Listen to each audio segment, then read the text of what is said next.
எல்லோருக்கும் வணக்கம். புகையிரத நிலைய அதிபர்கள் மற்றும் முகாமைத்துவ சேவை அலுவலர்கள் ஆகிய பதவிக்கு ஆட்சேர்ப்பு செய்வதற்கான திறந்த போட்டி பரீட்சை 2025. குறிப்பிட்ட பரீட்சைகளுக்கு தோற்றும் பிள்ளைகளுக்கு வழிகாட்டும் நோக்கிலான சேலமர்வு தொடர். இது 2வது மாத சேலமர்வு தொடர் 2025 ஆகஸ்ட் மாதத்துக்கானது. இன்றைக்கு 1வது சேலமர்வுல சந்திக்கிறோம்.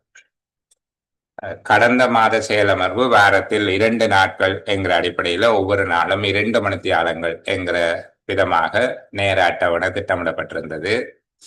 திங்கள் மற்றும் புதன்கிழமைகளில் அந்த செயலமர்வு நடைபெற்றது. தவிர்க்க முடியாத அல்லது சீர் செய்ய முடியாத என்னுடைய வேறு சில கமிட்மெண்ட் காரணமாக வேறு சில விடயங்களில் தவிர்க்க முடியாமல் ஈடுபாடு காட்ட வேண்டியிருப்பதன் காரணமாக பிள்ளைகளுக்கு நாளாந்தம் ஒரு செயலமர்வை நடத்துவது என்று திட்டமிடப்பட்டிருக்கிறது. சில பிள்ளைகள் தங்களுக்கு வெள்ளிக்கிழமை அதில் மிக நெருக்கடி காணப்படுவதாகவும் தாங்கள் சில வேளைகளில் ஞாயிற்றுக்கிழமை மாலையிலும் வெள்ளிக்கிழமை மாலையிலும் பயணம் செய்பவர்களாக இருக்கிறோம் என்பது போன்ற சில தகவல்களை தெரியப்படுத்தியிருக்கிறார். ஒரு 5 பேர் வரையில் அப்படி கேட்டிருக்கிறார்கள். வெள்ளிக்கிழமை அந்த செயலமர்வை மாற்றி அமைக்கலாமா அல்லது நிறுத்தலாமா என்பது போல கேட்டிருக்கிறார்கள். நான் அவர்களுடைய கோரிக்கையையும் என்னுடைய வசதியையும் கருதி 4 நாட்கள் இந்த மாதத்தின் செயலமர்வு நடக்கும். இந்த மாதம் என்பது ஜூலை மாதம் ஆகஸ்ட் மாதம் நிறைவு பெறும் வரைக்கும் திங்கள் செவ்வாய் புதன் வியாழன் என்கிற 4 நாட்கள் நாளாந்தம் 1 மணி நேர செயலமர்வு நடக்கும். நான் 6:45 7:45 போட்டிருக்கிறேன். 5 நிமிடம் தாமதமாக நான் பேச தொடங்குவேன். 6:50 பேச தொடங்கி சரியா 7:50 முன்பாக அதை நிறைவு செய்யும். 8 மணிக்கு இன்னொரு செயற்பாட்டில் ஈடுபட வேண்டியிருப்பதன் காரணமாக இதை ரெக்கார்டிங்ல சொல்றது வராதவர்களுக்கும் இந்த செய்தி போய் சேர வேணும் என்கிற நோக்கத்துக்காக 4 நாட்களும் இருக்கு. உங்களுக்கு பாடசாலையில ஒரு பாட வேளை எப்படி நடக்குமோ அது போல இருக்கும். நாளாந்தம் படிப்பு. அப்படி பார்ப்பதன் மூலமாக நீங்கள் மாதத்துல ஆக குறைந்தது 20 செயலமர்வுகள் 15க்கு கூட 20 செயலமர்வு வரும். இந்த மாதத்தையும் சேர்த்து ஆகஸ்டையும் சேர்த்தாங்க. இயலுமான வரைக்கும் நான் சொல்லுகிற உங்களுடைய வீட்டு வேலைகளையும் செய்து கொண்டு வாங்க. குறிப்பாக தரம் 6 இருந்து தரம் 11 வரையிலான தமிழ் பாட புத்தகங்களை எடுத்து அதனுடைய இலக்கண பகுதிகளை திரும்ப கற்றுக்கொள்ளுங்கள் என்று சொல்லியிருக்கிறேன். அதில் இருக்கக்கூடிய எழுத்துக்கள், அணிகள், மரபு தொடர்கள், சுருக்கம் எழுதுவது, எழுத்துக்களை சரியான எழுத்துக்களை பயன்படுத்தி சொற்களை எழுதுவது, லகர லகர லகர வேறுபாடுகள், கால் நானா, 2 சுழி நானா, 3 சுழி நானா, நகர நகர நகர வேறுபாடுகள் போன்ற அவற்றை நீங்கள் பார்த்து கொள்ள வேண்டும். அப்படியான விடயங்கள் அதில் நிறைய விடயங்கள் இருக்கும். வேற்றுமைகள் போன்ற இலக்கணம் சார்ந்த விடயங்கள், அது தொடர்பான உதாரணங்கள் போன்றவற்றை கற்றுக்கொள்ள வேண்டும். நிச்சயமாக மொழி அறிவு என்று வருகிற போது கல்வி பொது தராதர சாதாரண பரீட்சைக்கு உட்பட்ட பாடத்திட்டம், அதே வேளைகளில் அதில் இருக்கிற உரைப்பகுதிகள் வராது. அந்த பாடங்களுக்குள்ள கேள்வி வராது. பாடத்துக்கு பின்னால் இருக்கிற இலக்கண பகுதிகளில் கேள்வி வரும். கூட கவனம் எடுக்க வேண்டும். அதுபோல உளச்சார்பு தொடர்பாக ஒரு பயிற்சி வினாத்தாள பதிவிட்டால் இயலுமான வரைக்கும் அந்த பயிற்சி வினாத்தாள அச்சிட்டு அல்லது அச்சிட முடியாவிட்டால் உங்களுடைய கம்ப்யூட்டர்லையோ போன்லையோ பார்த்து அதற்குரிய விடைகளை செய்து பார்த்து கொண்டு வர வேண்டும். நேரம் குறித்து போட்டால் அந்த நேரத்துக்குள்ள செய்யக்கூடியதாக இருக்குதோன்னு பார்க்கும்.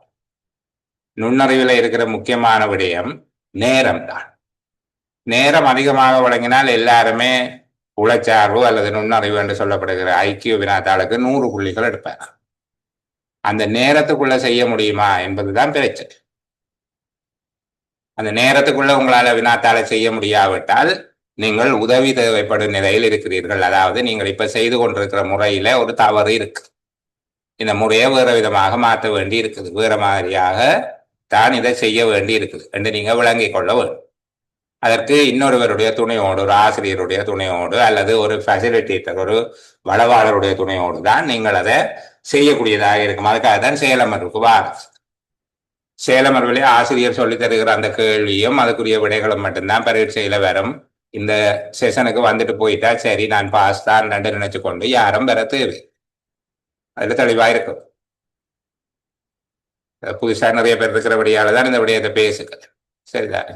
நான் வகுப்புக்கு போகிறேன் ஒழுங்கா, அதனால நான் பாஸ் பண்ணிடுவேன் என்று சொல்லி இல்லை. வகுப்புக்கு வருகிறது படிக்கிறதுக்கு அல்ல, என்னென்ன படிக்க வேணும் என்று அறிஞ்சு கொண்டு போகிறதுக்காக. வகுப்புல படிக்கிறது அல்ல, படிக்கிறதுக்கு படிக்கிறது. படிப்பது எப்படி என்பதை படிக்கிறதுக்கு தான் வகுப்புக்கு வாங்க. அதை விளங்கி வச்சுக்கோங்க. மற்ற நேரங்களில் கடுமையாக வேலை செய்யணும். அப்படியும் உங்களுக்கு செப்டம்பர் மாதத்துல பரீட்சை நடக்கும்.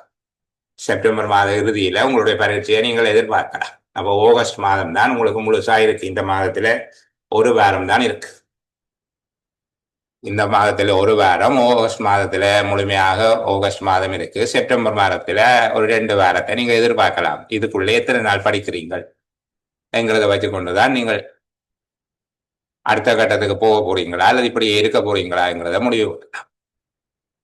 அந்த விடயத்துல தெளிவாக இருக்கு. சரிதானே? கவனமா படித்து. சரி, இப்போ வினாத்தாளுக்குள்ள போ. ஆரம்பத்துல சில விடயங்கள் ஒரு 10 நிமிஷம் சொல்லி இருக்கு. படிப்பிக்கிறதுன்றதை விட உங்களை படிக்கிறதுக்காக ஊக்கப்படுத்துறது பிரதானமான வேலையா இருக்கு. இந்த வினாத்தாளுக்கு போவதற்கு முன்பாக வினாத்தாள் தொடர்பில் நன்றி சொல்ல வேணும். நண்பர் கமலதாசன் அவர்கள் உள்நாட்டு இறைவரி சேவை பரீட்சைக்கு கடந்த சனிக்கிழமை நடைபெற்ற உள்நாட்டு இறைவரி சேவை பரீட்சைக்கு தோற்றுகிற பிள்ளைகளுக்கு கற்பித்த வினாத்தாள்களை என்னோட பகிர்ந்திருந்தார். அதை பயன்படுத்தி கொள்ளும்படி அந்த வினாத்தாள்களை தந்திருந்தார். ஆகவே திரும்ப நாங்கள் அந்த வினாத்தாள்களை தயாரிக்கிற வேலை இல்லாமல், அவர் ஒரு நாடறிந்த வளவாளர். அவர் நுண்ணறிவு தொடர்பாக மிகவும் தேர்ச்சி பெற்ற ஒரு வளவாளர். அப்போ அவர் நட்பு ரீதியாக அந்த வினாத்தாள்களை பயன்படுத்துவதற்கு என்னிடம் வழங்கி இருக்கிறார் என்ற அடிப்படையில் அவருக்கு இந்த செஷன்ல நாங்கள் நன்றி சொல்ல வேண்டும். அதுல செவ்வாய்க்கப்படாத சில வினாத்தாள்கள் இருக்கும் என்று நான் நினைக்கிறேன். அதனால சில வினாக்களை செவ்வாய் பார்க்கிற போது சில திருத்தங்கள் செய்திருப்பேன், அவ்வளவுதான். மற்றபடி அந்த வினாத்தாளை நாங்கள் நன்றியோடு பயன்படுத்திக் கொள்வோம். இப்ப சேலமர்வுக்கு உள்ள போகும்.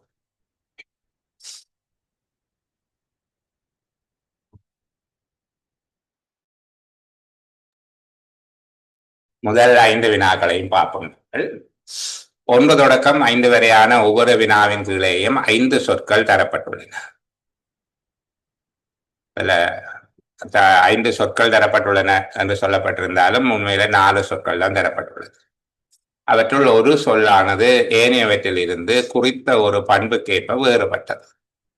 அவ்வாறு வேறான பண்பை கொண்டுள்ள சொல்லை தெரிவு செய்து அதற்குரிய தெரிவின் இலக்கத்தை வினாவின் எதிரே உள்ள புள்ளிக்கோட்டின் மீது எழுதுக. கட்டாயம் நான் உங்களுக்கு சொல்லி இருக்கிறேன், ஐக்கியூவில் புள்ளிகள் இல்லாம போறதுக்கு காரணம், சில பேர் எல்லா கேள்விக்கும் விடையளித்திருப்பார்கள், ஆனால் அவர்கள் சித்தி வருவதற்கு போதுமான புள்ளிகள் வராது. அறிவுறுத்தல்களை பின்பற்றுவதில்லை. சரிதானே? அறிவுறுத்தல்களை அவர்கள் பின்பற்றாமல் விடுவதன் காரணமாக அங்க அவர்களுக்கு கிடைக்க வேண்டிய புள்ளிகள் கிடைக்காம போயிடும். அறிவுறுத்தல்களை பின்பற்றி அதுல சொல்லப்பட்டபடி விடையளிக்க வேண்டும். இங்க அடைப்புக்குறிக்குள்ள எழுத சொல்லி அல்ல எதிரே இருக்கிற புள்ளிக்கோட்டில் எழுத சொல்லி இருக்கிறாங்க. ஆனால் அப்படி எழுதாமல் நாங்கள் சரியான விடையின் கீழே கோடு போட்டுட்டு வந்தால் அதை திருத்த மாட்டார்கள். அதை அப்படியே வெட்டி விடுவார்கள். இந்த புள்ளிகளும் எங்களுக்கு தரமாட்டோம். சரிதானே? உண்மையில 5 சொற்கள் என்று சொல்லி போடப்பட்டிருக்கு. 4 சொற்களை தான் வினாத்தாள்ல இருக்குது. நாங்கள் அதற்கேற்ற விதமாக இப்ப விடைக்கு வரும். 1 தொடக்கம் 5 வரையான ஒவ்வொரு வினாவின் கீழேயும் 4 சொற்கள் தரப்பட்டுள்ளன. அவற்றுள் ஒரு சொல்லானது ஏனையவற்றிலிருந்து குறித்த ஒரு பண்பிற்கேற்ப வேறுபட்டது. அவ்வாறு வேறான பண்பை கொண்டுள்ள சொல்லை தெரிவு செய்து அதற்குரிய தெரிவின் இலக்கத்தை வினாவின் எதிரே உள்ள புள்ளிக்கோட்டின் மீது எழுதுக. ஆகவே நாங்கள் இந்த அடைப்புக்குறிக்கு எழுதுவோம். அரிசி, கவுப்பி, நெல், கோதுமை. இதுல வித்தியாசமாக இருப்பது எது என்று சொல்லி கேட்கிறேன். விடை சொல்லுகிறார்கள், மக்க ஒன் பண்ணலாம். அரசாத் சொல்லுங்க. மைக்க ஒன் பண்ணிட்டு நான் கேட்கிற போது பதில் சொல்ல வேணும். முக்கியம். ஒன்றுக்கும் மேற்பட்டவர்கள் ஒன் பண்ணினால் பிரச்சனை ஒன்று இருக்கு தானே. அரசாத் சொல்லுங்க. கோதுமை. கோதுமை. சரி, என்ன காரணம்னு சொல்லிடுமா சார்? இதுகள் எல்லாம் தானியம். அது தானியத்துல அந்த அந்த மாற்று வடிவம் தானே கோதுமை. கோதுமை என்பது சரி. ஆரணி சொல்லுங்க. நெல் சார். சாரி, நெல் நெல். என்ன காரணம்?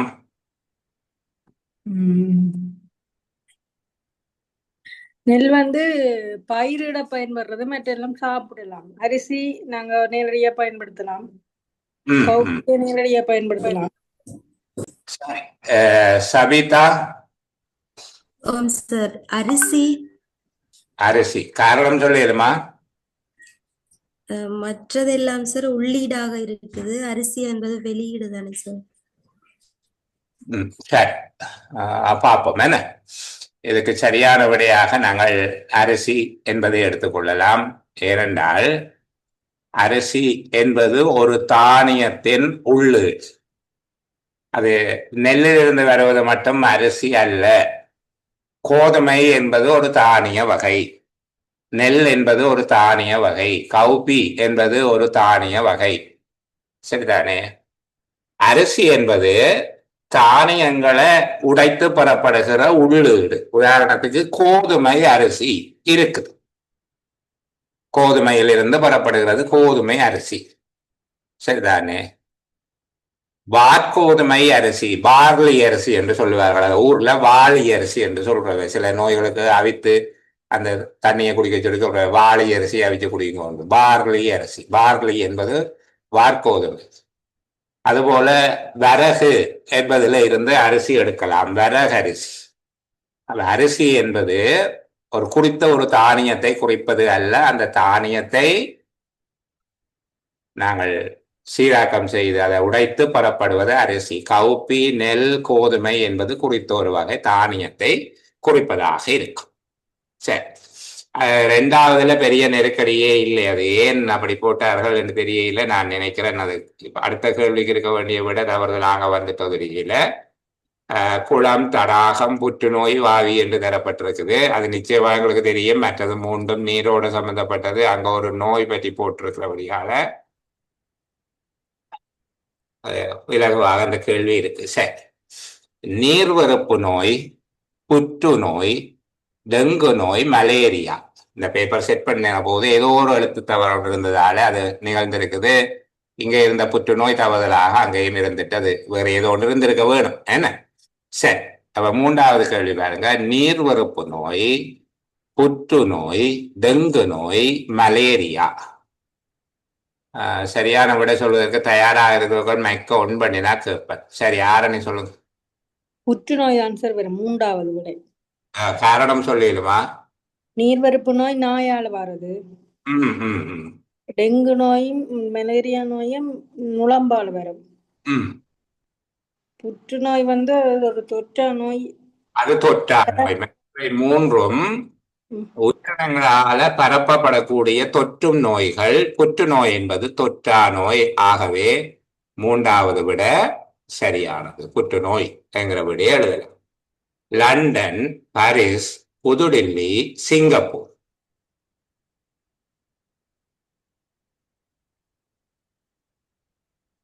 சரியான விட யார் சொல்ல போகிறது? ஆரணி மட்டும்தான் ஒன்றில் இருக்காங்க. சொல்லு. சிங்கப்பூர் தான் சார் வரும். காரணம் என்னன்னு சொல்லிடுமா? லண்டன் ஒரு நகரம், பாரிஸ் நகரம், புதுடில்லி ஒரு நகரம், சிங்கப்பூர் நாடு. நகரம் என்பதை விட அவை தலைநகரங்களும் கூட. சரிதான், அவை தலைநகரங்களும் கூட. சில வேளையில இதுல சென்னை என்று தரப்பட்டிருந்தாலும் அதான் விட. அப்போ நான்காவது சிங்கப்பூர். சரி, ஐந்தாவது கால்நடை நிர்வகித்தல், தேனி வளர்த்தல், செம்மறியாடு நிர்வாகம், கோழி வளர்த்தல். முதலாவது காரணம் சொல்லிடுமா? என்னன்னு சொன்னா சார், இது செம்மறியாடு, தேனி இனம் ஒவ்வொரு ஒரு விதமான பிராணி, தனித்தனி பிராணிகளாக சொல்லப்பட்டு கால்நடைங்கிறது பொதுவானதான். சரி,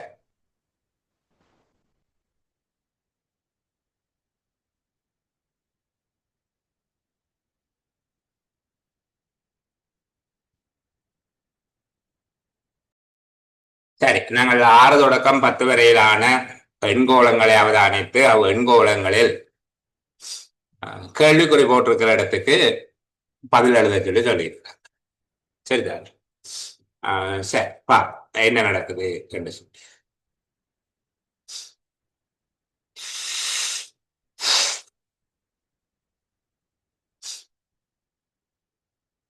முதலாவது 6, 3, 8, 8, 10, 15 என்று போட்டிருக்காங்க. நான்காவதுக்கு என்ன என்று சரியான விடையை எழுதவும், சரியான எண்ணை தெரிவு செய்து எழுதுக என்று போட்டிருக்கிறது. சரியான விடையைத்தான் எழுதவும்.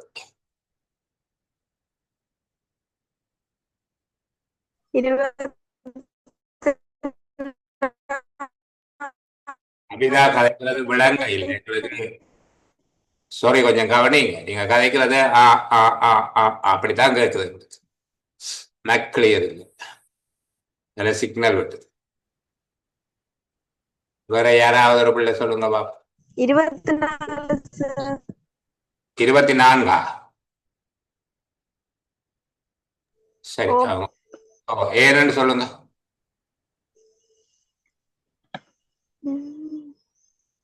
கீழே மூன்று இருக்கு சார். 3க்கும் 8க்கும் இடையில 5 இடைவெளி இருக்கு.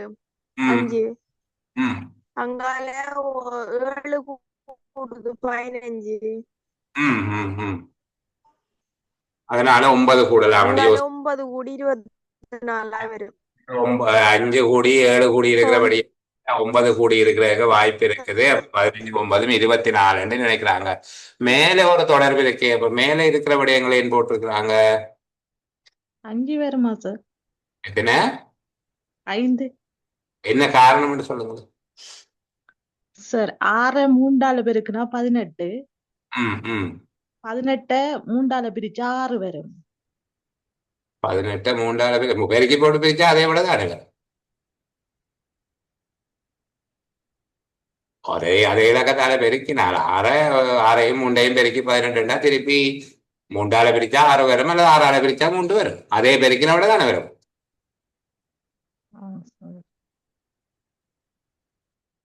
சார் சொல்லுங்க யாதர்சி. சார் 8 வரும் சார். 8 காரணம் சொல்லிருக்கோம் சார். 3 6ஆல பிரிச்சா 1/2. 8 8ஆல பிரிச்சா 1. 15 10ஆல பிரிச்சா 1/2. அப்ப அடுத்தது 2 வரணும். அப்ப 8 3ஆல பிரிச்சா 2 வருது. மாறி சார். மாறி 3 6ஆல பிரிச்சா கீழே இருந்து பிரிக்கிறீங்களா? கீழே இருந்தோ 1/2 வரும். அடுத்தது 8 8ஆல பிரிச்சா 1. 8 8ஆல பிரிச்சீங்கன்னா 1 வருமா? 15 10ஆல பிரிச்சா 1/2. 1. அப்ப 8 4ஆல பிரிச்சா 2 வரும். 8 4ஆல பிரிச்சா 2 வரும். பரவாயில்ல, எல்லா கோணத்திலையும் யோசிக்கிறீங்க. சரியா? வேற யாராவது பிள்ளைகள் வேற விடைகள் ஏதாவது?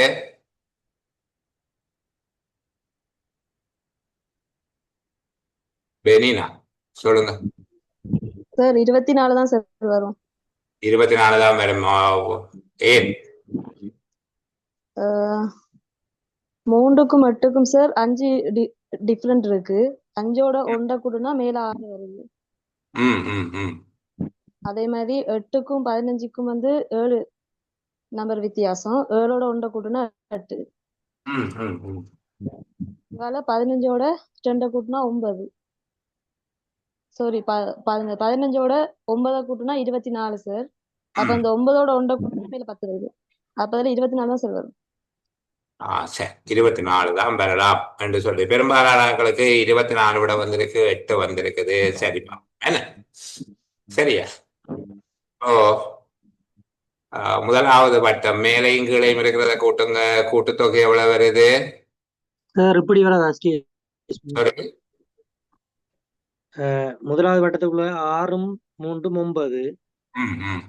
ரெண்டாவது வட்டத்துக்குள்ள 8 மட்டும் 16. அப்ப 9க்கும் 16க்கும் வித்தியாசத்தை பார்த்தா 7. அப்புறம் அடுத்ததை கூட்டினா 10ம் 15ம் 25. 25க்கும் இந்த 16க்கும் மட்டும் வித்தியாசம் 9. அதுக்கு பிறகு பார்த்தோம்னு சொன்னா அடுத்த பாக்ஸுக்குள்ள அடுத்த படத்துக்குள்ள வந்து மேல இதுக்குள்ள 4 தந்துருக்காங்க. ம் இந்த 25ஓட 15 7 அதோட 2 கூட்டினா 9 9 2 கூட்டினா 11 வரணும் வித்தியாசம். அப்ப இந்த வெட்டுதல் 25ஓட 11 கூட்டினா 36. நீங்க கதைக்கிறது வெட்டுதலா தம்பி? நீங்க சரியா விட சொல்றீங்க, ஆனால் வெட்டுது. ஏற்கனவே 4 மேல தந்தபடியா 32 வராதாண்டு.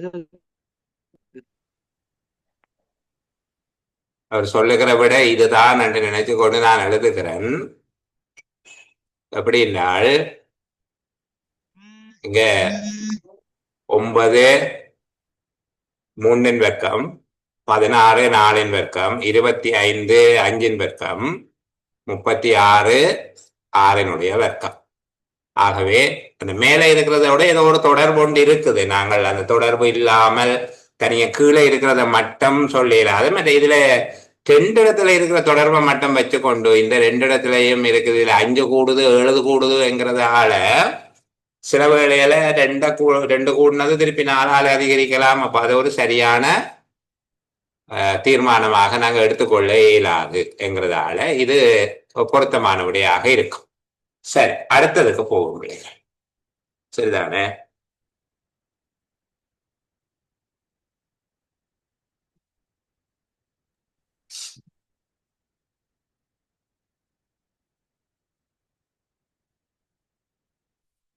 அடுத்த பாருங்க, ஏதோ ஒரு பொறிமுறை அதுக்குள்ள இருக்கு.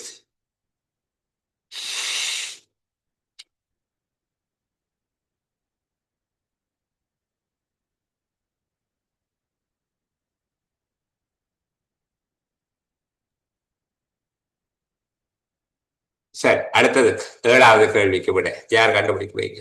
யதுர்சிகா கதைக்கு 27 சார். காரணம் சொல்லிருமேம்மா. 4ல 1 போனா 3, 3ன் 3ஆம் அடுக்கு 27. Great great. 3ல 1 போனா 2, 2ன் 3ஆம் அடுக்கு 8.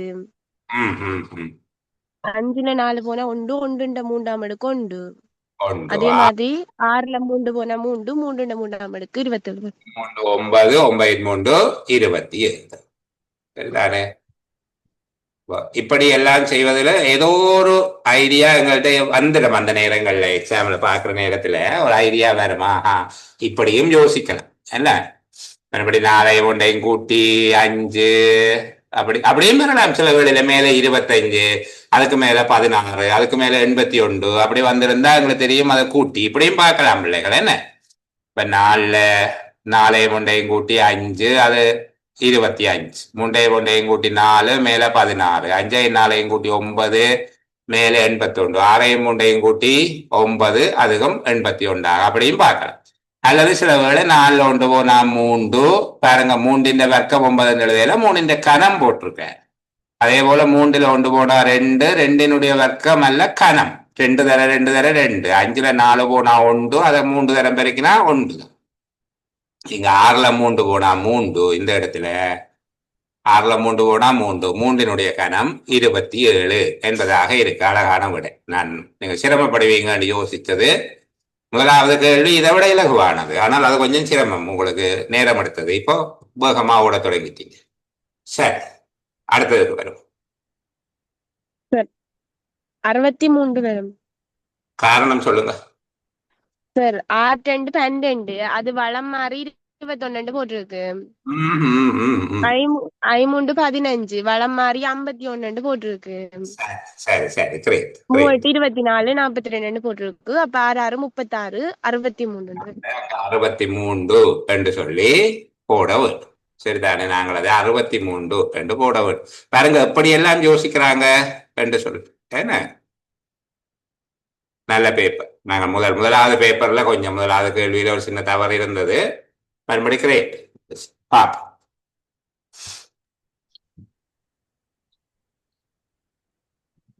இருபத்தஞ்சு 9வது கேள்விக்கு.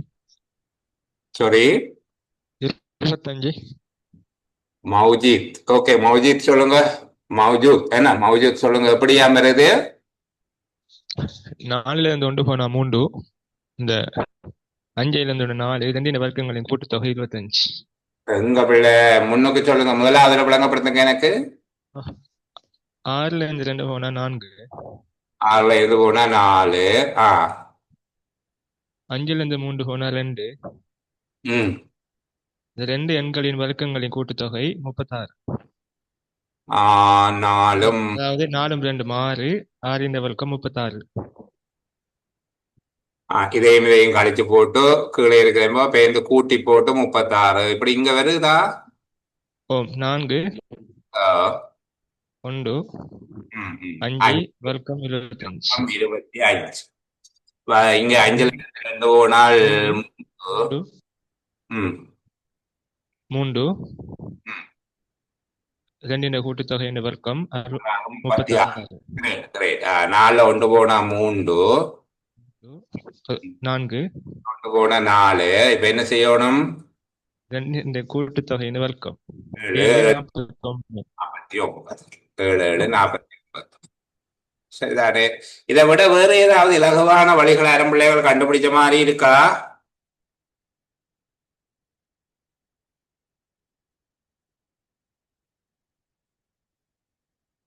வேற மாதிரி ஏதும்?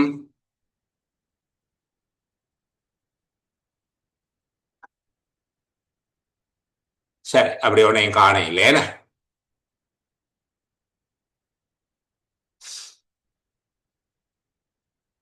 சரி, இப்ப நான் இதுக்கு உங்களுக்கு வேற ஒரு விடை ஒன்று போடுறேன், சும்மா பிள்ளைகளை பரீட்சிப்பதற்காக வேற ஒரு விடை ஒன்று போடுகிறேன். அந்த விடைக்குரியதையும் ஒருக்கா பார்த்து கொண்டு போவோமா? சரியா? இந்த நடுவில் இருக்கிற 36க்கு பதிலாக நான் வேற ஒரு விடை எழுதுகிறேன் உங்களுக்கு. 28 என்று எழுதுகிறேன். சரியா? நடுவில் இருக்க 36க்கு பதிலாக 28 என்று எழுது.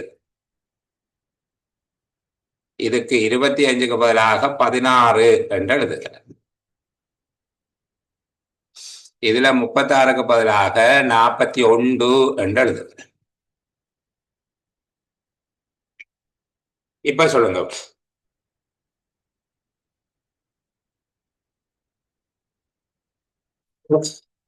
இந்த 36க்கு பதிலாக 28 போட்டிருக்கேன் பிள்ளைகள். 25க்கு பதிலாக 16 போட்டிருக்கிறேன். இதுல 36க்கு பதிலாக 41 போட்டிருக்கிறேன். இப்போ இந்த கேள்விக்குறிக்கு என்ன விடைன்னு சொல்லு.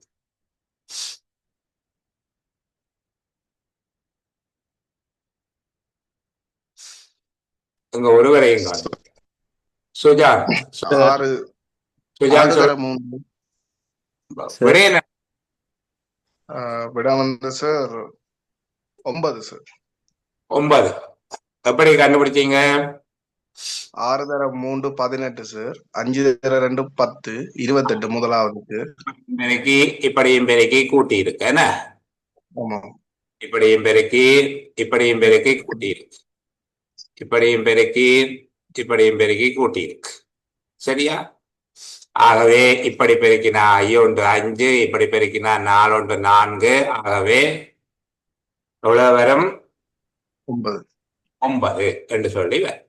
இதை நான் ஏன் இப்படி போடுகிறேன்னா, எல்லா பக்கமும் பிள்ளைகளுக்கு யோசிக்க தெரிய வேணும். அப்படி குறுக்கு பக்கமாக பெருக்கி இருப்பார்கள், சில வேளையில குறுக்கு பக்கமாக கூட்டி இருப்பார்கள். கூட்டினா எப்படி கூட்டினாலும் ஒரே விடைதான் வரும். சில வேளையில குறுக்கு பக்கமாக பெருக்கி வருகிற பெறுமதியின் எழுதியிருப்பார்கள். சரியா? இப்படியாக எல்லா வளத்திலையும் யோசிக்க வேணும். சரி, நாங்கள் இந்த கேள்விக்குரிய அப்படியே பார்த்து கொண்டு போய்க்குள்ள மேலதிகமா ஒருக்கா கதைக்கிறோம். ஜெயராஜ் சொல்ல வாரீங்களா? வேற விதமா ஏதாவது விட கண்டுபிடிக்கலாமா? சரி, அடுத்த கேள்வி போவோம். 10ஆவதுக்கு சொல்லுங்க.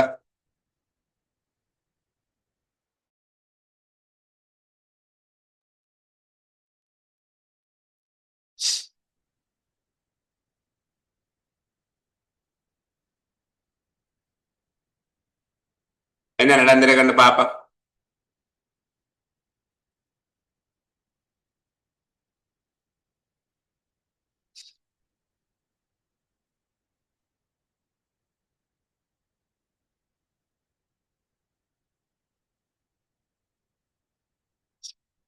யார் விட சொல்றதுக்கு? 10வது கேள்வி.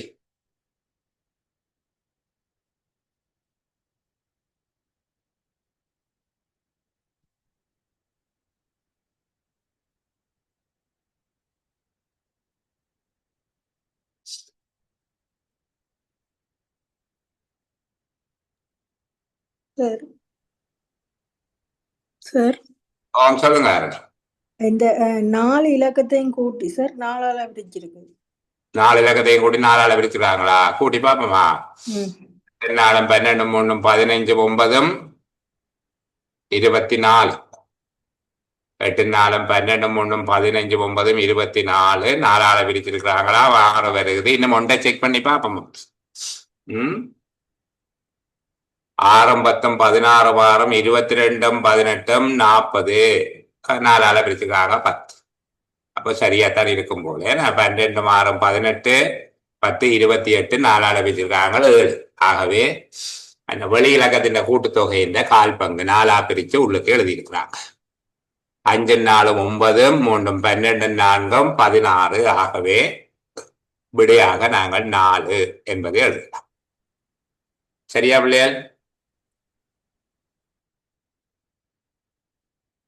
நான் திரும்ப திரும்ப பேப்பர் செய்து பாருங்க. எந்த பேப்பர் தந்தாலும் செய்யுங்க என்று சொல்றது காரணம் இதுதான்டா.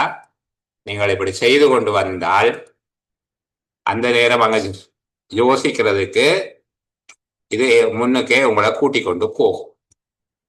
சரியா? அடுத்த பகுதியை போகும். 11 தொடக்கம் 15 வரையான ஒவ்வொரு வினாவின் கீழேயும் குறித்த கோலத்துக்கு ஏற்ப தயாரிக்கப்பட்ட எண் வரிசை ஒன்று தரப்பட்டுள்ளது.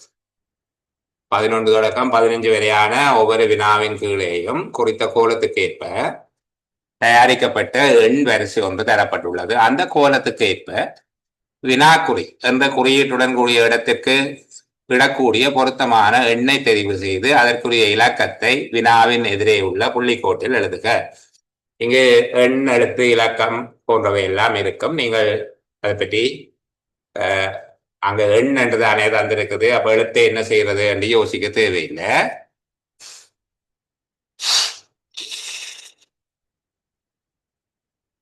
சரி விடு பாப்போம். முதலாவது என்ன சொல்றாங்க?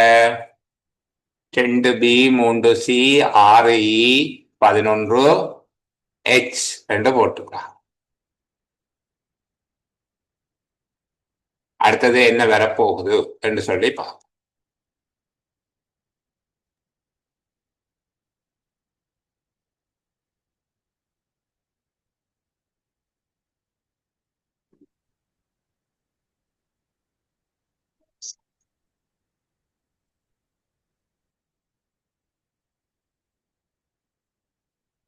யார் பதில் சொல்றதுக்கு தயாரா இருக்கிறது? யதுர்ஷிகா பேசுங்க. என்ன நடந்திருக்கு? 16 வரும் 16. நம்பர். ஓ,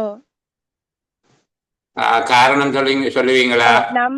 நம்பர் இந்த கோலம் பார்த்தா 2 2க்கும் 3க்கும் நடுவுல 1 வித்தியாசம், 3க்கும் 6க்கும் நடுவுல 3 வித்தியாசம், 6க்கும் 11க்கும் நடுவுல 5 வித்தியாசம். அப்ப அடுத்தது 7 வித்தியாசத்துல வரணும். 7 வித்தியாசம் 18 வரும். சாரி, 18 வர வேணும். சரி, 7 வித்தியாசம் வரும். பிக்கு அடுத்த எழுத்து சி வந்திருக்குது. சி டி விட்டு இ வந்திருக்குது. எஃப் ஜி விட்டு எச் வந்திருக்கு. அப்ப 3 எழுத்து விட்டு அடுத்த எழுத்து வரணும். முதல் அடுத்த எழுத்து வந்திருக்கு, பிறகு ஒரு எழுத்து விட்டு வந்திருக்கு, பிறகு 2 எழுத்து வந்திருக்கு, 3 எழுத்து வந்து விட்டு வர வேணும். எல் வரும்.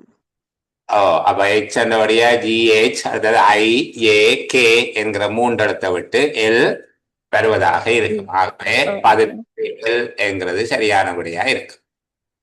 18 எல் என்கிறது அதுக்கு பொருத்தமான விடையா இருக்கும். விளங்குதான பிள்ளைகள்? 2 1 கூடி 3, பிறகு 3 கூடி 5 கூடி இருக்குது. ஆகவே 7 கூட வரும்.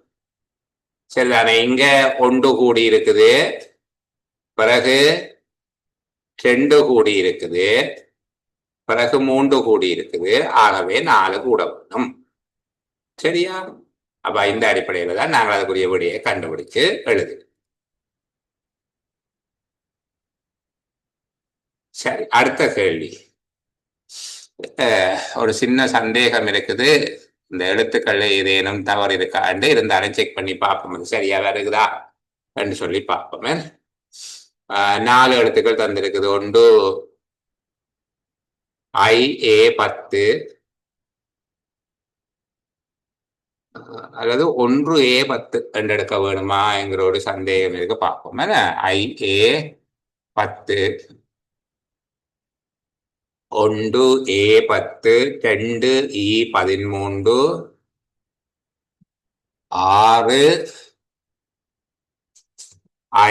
6I17 24M22. முதலாவது நாங்கள் 1 என்றுதான் எடுப்போமா. இந்த இடத்துல இருக்கிறத 1 என்று எடுப்போம். அது ஐ போல தோற்றம் அடித்தாலும் 1A10 2E13 6I17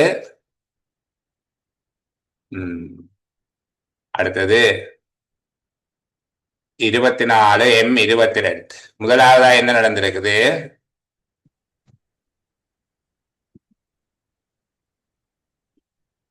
சார் அந்த பின்னுக்கு இருக்கிற நம்பர்ஸ் வந்து 10 13 17 22 என்ற ஆர்டர்ல பார்த்தா 10க்கும் 13க்கும் 3 வித்தியாசம், 13க்கும் 17க்கும் 4 வித்தியாசம், 5 கூடி இருக்கு, 17 அடுத்த 7 சாரி 6 கூடணும், 6 கூடி இருக்கு.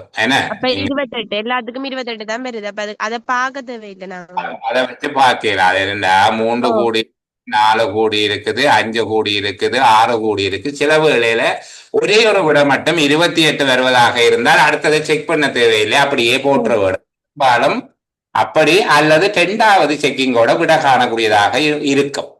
2வது செக்கிங்கோட நீங்கள் விட காணக்கூடியதாக இருக்க வேணும். முழுவதையும் செக் பண்ணி கொண்டு வந்தீங்கன்னா உங்களுக்கு நேரம் காணாது. அதுல தெளிவா இருக்கும். நாங்கள் முழுவதையும் அப்படியே பகுப்பாய்வு செய்து துல்லியமான விடையை கண்டுபிடிப்போம் என்றால் உங்களுக்கு அரைவாசி கேள்வி கூட செய்யலாம். இதுல 28 என்று இருக்கிற 4 விடையும் வரபடியா அதை ஒரு வழியா எடுக்க இயலாத. அடுத்ததுக்கு போவோம். அடுத்த வழிமுறைக்கு சார் அந்த AEIM 3 எழுத்துக்கும் பார்த்தா 3 எழுத்து இடையில விட்டு விட்டு வருது.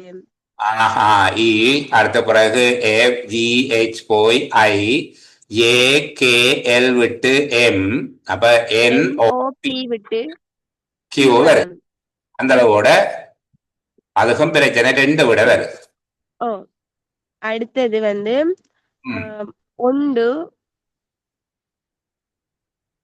சொல்லுங்க. 2 1 கூடி இருக்கு, அடுத்தது கூடி இருக்கு. அந்த 1 தான் சார் கொஞ்சம் 2ல இருந்து பார்த்தா 3 பெருக்கப்பட்டு வந்து சாரி 1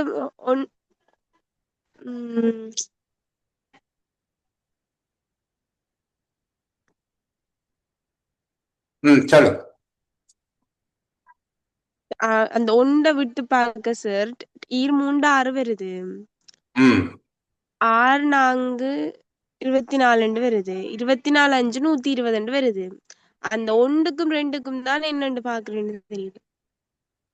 1க்கும் 2க்கும் இடையில இருக்கிற இது 3ஆல பெருக்கப்பட்டிருக்கு, அடுத்தது 4ஆல பெருக்கப்பட்டிருக்கு, அடுத்தது 5ஆல பெருக்கப்பட்டிருக்கு. அப்ப முதலாவது 2ஆல பெருக்கப்பட்டு வரும். 1ல இருந்து ஸ்டார்ட் ஆகாம 2ல இருந்து பெருக்கப்பட்டிருக்கு. 2ஆல பெருக்கப்பட்டிருக்குது. அடுத்தது 3ஆல பெருக்கப்பட்டிருக்குது. அடுத்து 4ஆல பெருக்கப்பட்டிருக்குது. 5ஆல பெருக்கப்பட்டு 120 வரும். 120. சரிதானே? இது முழுவதையும் பார்த்து தான் கண்டுபிடிக்க வேண்டியிருக்கு. முன்னானையும் பார்த்து அல்லது கியூவையும் பார்த்தா கூட 2 விட பிறகு 28 பார்க்க வேண்டி வரும். 3ம் பார்க்க வேண்டித்தான் வருது. இது கொஞ்சம் கூடத்தான். சரிதானே? நேரம் கொஞ்சம் கூட எடுக்கும். சில வேளையில இப்படி ஒரு கேள்வியை தருவாங்க ஃபைனல் எக்ஸாம்ல. உங்களுக்கு அடுத்த கட்டமா என்ன செய்வாங்கன்னா இன்னொரு இடத்துல நேரம் மிச்சம் பிடிக்கிற மாதிரியாக இருக்கும். அதை வச்சு கொண்டு செய்வோம். சரி, அடுத்ததுக்கு வரும். சாரி, விட என்ன போட்டாங்க? 2வது என்ன? சரி, அடுத்தது 4Y9S 19M 39G என்று போட்டிருக்காங்க.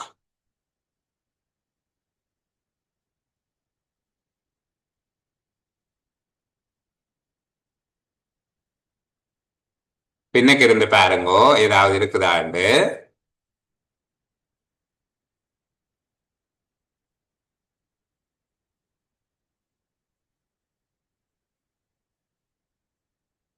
ஜியில இருந்து எம்முக்கு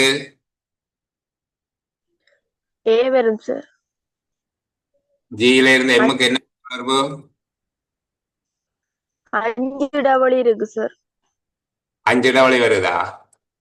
பையில இருந்து எஸ்ஸுக்கு 5 டபுள், எஸ்ல இருந்து எம்முக்கு 5 டபுள், எம்ல இருந்து ஜிக்கு 5 டபுள், ஜில இருந்து 5 டபுள் விட்டு ஏ வரும். ஜி 5 டவளி 79 வரும் சார். பிள்ளைகள் விளங்குதாடா? மற்றாக்களுக்கு ஒரு அவங்களை விளங்கக்கூடியதா சொல்லிட்டு போமே. ஓகே. சரியா? இப்போ 4ல இருந்து 9க்கு எத்தனை கூடுது? 5 கூடுது. பிறகு 10 கூடுது. 20 கூடுது. இனி எத்தனை கூடணும் நினைக்கிறீங்க? 40 கூடும். என்ன 5 கூடி இருக்குது, 10 கூடி இருக்கு, 20 கூடி இருக்கு, அடுத்தது 40 கூட வேணும். ஆகவே 79 என்கிற இந்த 2ல ஏதோ ஒன்றுதான் விடையாக வரப்போகுது, மற்றதை விடல. சரியா? 79ல 2ல ஏதோ ஒன்றுதான் விடையாக வரப்போகுது. அடுத்த என்ன செய்திருக்காங்கன்னா, இப்ப நாங்கள் பின்னுக்கு இருந்து எண்ணி பார்ப்போம். ஜி இருக்குதானே? ஜியில இருந்து எம்முக்கு எண்ணுங்கோ. ஜி, அடுத்தது HIAKL, அதுக்கு பிறகுதான எம். அப்ப இடையக்குள்ள 5 எழுத்து வரணும். அப்ப ஜியில இருந்து 5 எழுத்த முன்னுக்கு கொண்டு போயிட்டு 6வது எழுத வேண்டி வரும். சரிதானே? அப்ப எங்களுக்கு தலைகீழா என்ன தெரியல. அப்ப நாங்க ஜி அதுக்கு முன்னுக்கு என்ன போட போறீங்க?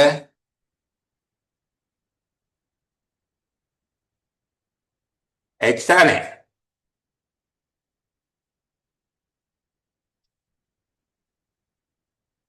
ஏ அதை விட்டுட்டு B C, A B C D E F G H ஐ.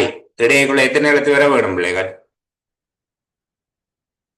இது சொல்ற விளங்குதா? இப்ப ஜியில இருந்து எம்முக்கு எண்ணெய்க்குள்ள ஜியில இருந்து எம் வரைக்கும் பண்ணுங்க. ஜி HIAKL, 7வது எழுத்து. சரியா? அப்ப ஏல இருந்து என்ன பாருங்க. ஜிக்கு ABCDEF ஜி 7வது எழுத்து வருகிறது. ஆகவே நாங்க 3வது விடையே எடுக்கலாம். இதுல ஜியில இருந்து எம்முக்கு எண்ணி பார்க்க 7வது எழுத்தா வருது. ஜிஏ முதலாவதா எடுத்தா GHIAKLM. அப்ப அதே போல ஏல இருந்து எண்ணிப்பாங்க. 2 விட தானே இருக்கு எங்களுக்கு. ஏயும் பியும் தான் விடையா வரப்போகுது. ஏ அல்லது பி தான் விட. அப்ப ஏல இருந்து எண்ணி பார்த்தோம்டா ABCDEFG சரியா வருகிறது. ஆகவே 3வது விடை எடுக்கிறோம். ஏன் ஏல இருந்து எண்ணறம் என்றால் எங்களுக்கு இருக்கிற விடை 2 தானே. ஏ அல்லது பி தான் விடையாக வரப்போகுது. 79 கன்ஃபார்ம். அது சரி. அப்ப ஏல இருந்து எண்ணி பார்த்தோம். சரியா இருந்தபடியா அந்த விடையை போட்டோம். அடுத்த கேள்வி போமா?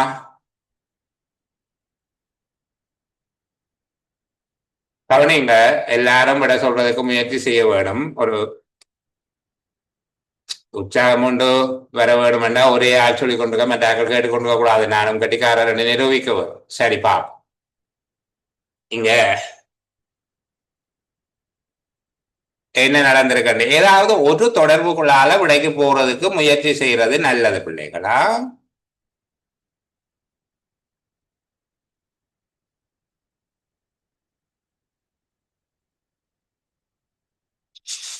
முதலாவது எங்களுக்கு பெரிய யோசனைப்படாது. 2, 4, 8, 16, 32 வரவடியா 4மே 32 வரவடியால அது பெரிய யோசனைப்படாது. அதை விடுவோம். அடுத்தது 21, 43, 52, 65 என்று சொல்லி வந்திருக்கு.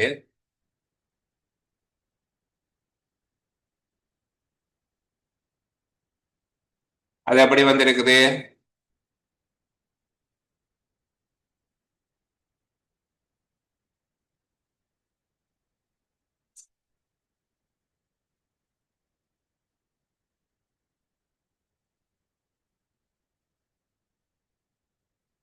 இது எப்படி வந்திருக்கு பிள்ளைகள்?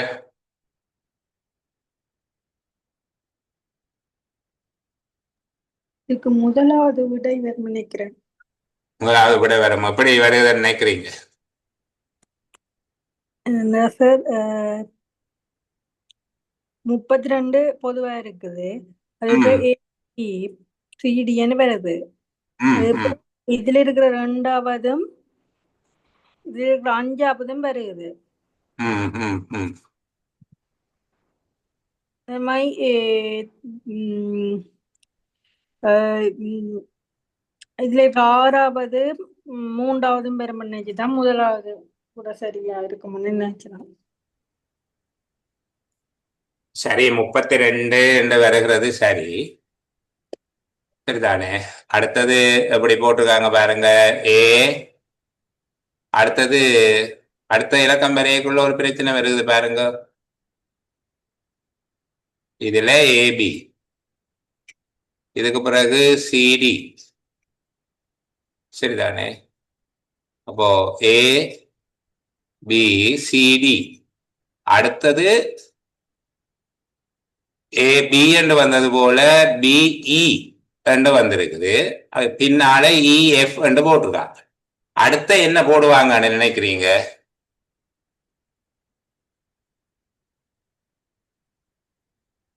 ஏஇ இல்ல, நான் அந்த பகுதியை திருப்பி ஒரு பிள்ளைகளுக்கு இது கொஞ்சம் பெரிய கேள்விதான்டா உங்களுக்கு. இருந்தாலும் பார்ப்போம். இது ஆகப்பெரிய கஷ்டம் எல்லாம் இல்லை, எப்படி இருக்குது என்று சொல்லி கொஞ்சம் எளிமையா பார்த்து கொண்டு போவோம்.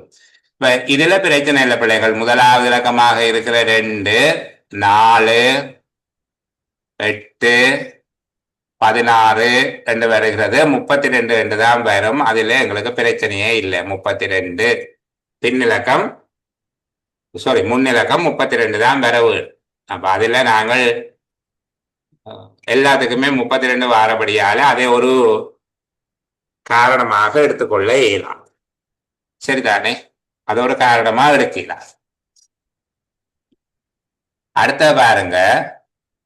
இதுல ஏ சரிதானே. ஏக்கு அடுத்தடுத்து பி வந்திருக்கு. பிறகு என்ன செய்யறாங்க? ஏக்கு அடுத்தது சியை போட்டு நடுவில் இருக்கிற சி, அடுத்தது பிக்கு பின்னால இருக்கிற டி, இப்படி ஒரு பின்னலா போட்டிருக்காங்க. அதில் எழுதி காட்டுறன் பிள்ளைகளுக்கு சும்மா விளங்கிக் கொள்வதற்காக. ஏ பி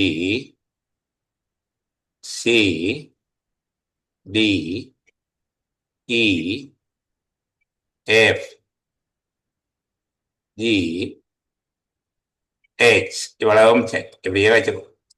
முதலாவதுல என்ன செய்திருக்கிறாங்க?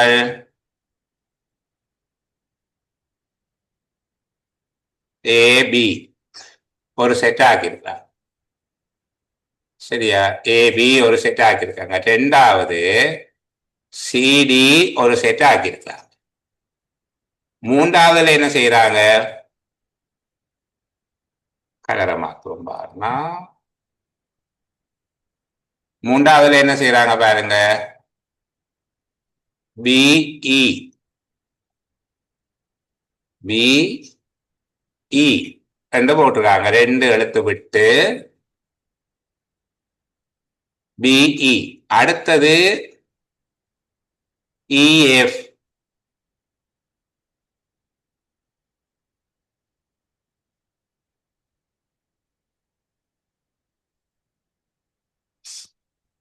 இந்த போட்டிருக்கிறது. இதுக்குள்ள ஒரு பின்ன தொடர்பு இல்லை பிள்ளைகள் பாருங்க. இதுக்குள்ள உங்களுக்கு ஒரு பின்ன தொடர்பு ஒரு மாதிரியும் கண்டுபிடிக்கல. ஏபி எப்படி போட்டிருக்காங்க, சிடிஏ போட்டிருக்காங்க, இஎஃப் போட்டிருக்காங்க, ஜிஹெச். ஆகவே இதுக்குள்ள ஒரு தொடர்பும் இல்லை. ஏதோ ஒரு தொடர்பு இருக்குது சரியா.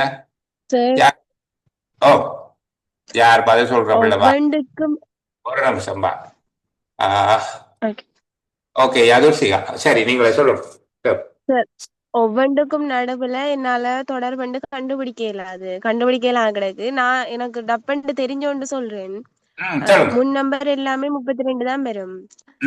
இப்ப ஃபர்ஸ்ட்ல பார்த்தா ஏ பி வந்திருக்கு. ஏபிசி ஆர்டர்ல அந்த எத்தனையாவது லெட்டர்ஸ்ன்றத வச்சு பார்த்தா A first letter, B second letter. அது தெலுங்குல வந்திருக்கு. அப்படி அந்த பிள்ளை அந்த விடயத்தை எப்படி பாக்குறாங்கன்னா, இந்த கவனிங்க பிள்ளைகள். இந்த ஏபி என்பது 2 1 என்று இந்த பக்கம் விரிவது போல இந்த இலக்கம் 2 1 என்று இந்த பக்கம் விரியுது பாருங்க. விளங்குதா? சிடி என்பது 4வது 3வது எழுத்து என்று சொல்லி இடது பக்கம் திரும்புவது போல அதே வலது பக்கமாக 4வது 3வது இந்த ஒழுங்குல வரவும் 4வது 3வது. சரியா? அந்த இப்ப D4 என்றால் அது 4, C3 அது முன்னுக்கு எழுதக்கூடாது, பின்னுக்கு எழுதும். இந்த இப்ப பாருங்க, E5 B2 5-2 இப்படி போகுது, 5-2 இப்படி வருது. சரி, இதுதான் எங்க விஷயம். சரியா? அப்படி இருக்கிற ஒரே ஒரு ஆன்சர் 3வது மட்டும்தான் சார். 3வது என்னென்றால் CE என்பது 3-5 இப்படி வருகிறது, வலது பக்கம் 3-5 இப்படி வருகிறது. அழகான கேள்வியா? வேற எந்த தொடர்பும் இல்லை. நீங்க ஆல்பபெட் எல்லாம் எழுதி அங்க எல்லாம் பார்க்க ஒன்றும் இல்லை. எல்லாத்துக்கும் 32 சரி. அந்த மற்றது ஏபி சிடி பிஇ இஎஃப் என்று எழுதப்பட்டதுக்குள்ள எந்த இடைத்தொடர்பும் இல்லை. ஆனால் அந்த எழுத்துக்குரிய இலக்கங்கள் மாறி எழுதப்பட்டிருக்கு. இப்ப ஏபி என்றது 1-2 என்று வருகிறது, ஆனால் அது 2-1 என்று எழுதப்பட்டிருக்கு. சிடி என்பது 3-4, ஆனால் அது 4-3 என்று பின்பக்கமா எழுதுறார். பிஇ பி என்பது 2ஆம் எழுத்து, இ என்பது 5ஆம் எழுத்து, 5-2. அதான் நான் சொன்னேன். இந்த பக்கமாகவும் இந்த பக்கமாகவும் ஒரே மாதிரியாக அந்த கோலம் அமையும் விதமாக எண்ணில வலது பக்கமாகவும் எழுத்தில இடது பக்கமாகவும் அந்த கோலம் அமையும் விதமாக அதை எழுதியிருக்கிறார். விளங்குதா இப்ப சொல்றது? சரியா?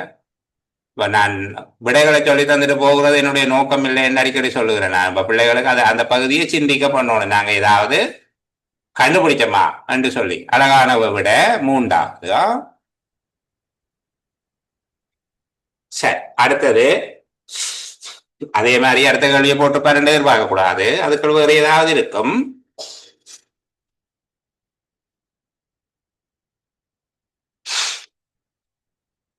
அடுத்த கேள்வியை பார்ப்போம். 1 AC 4 CB 6 7 DE 20 1 EF 30.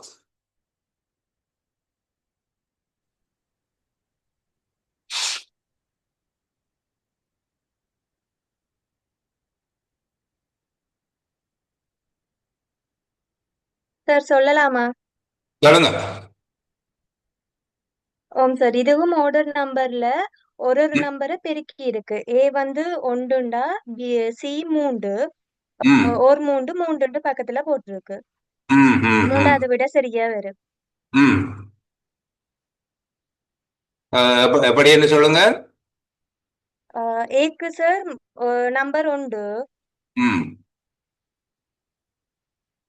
சிக்கு 3 ஒரு 3 பின்ன கழுதி இருக்கு. அதே மாதிரி சிக்கு அடுத்த 2வதுல சிக்கு 3 பிக்கு 2 மூவி 2 6 2 6 முன்னுக்கு போட்டிருக்கிற 4க்கு என்ன தொடர்புமா?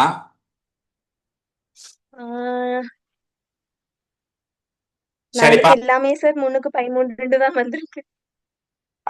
அடுத்த பாப்பம். இதுக்கு இடையில 4 ஈக்கு 4 ஈக்கு 5 20 வந்து 20 வந்திருக்கு. சரிதானே? அப்போ அடுத்தது E5 F6 30 சரி. ஈக்கு 5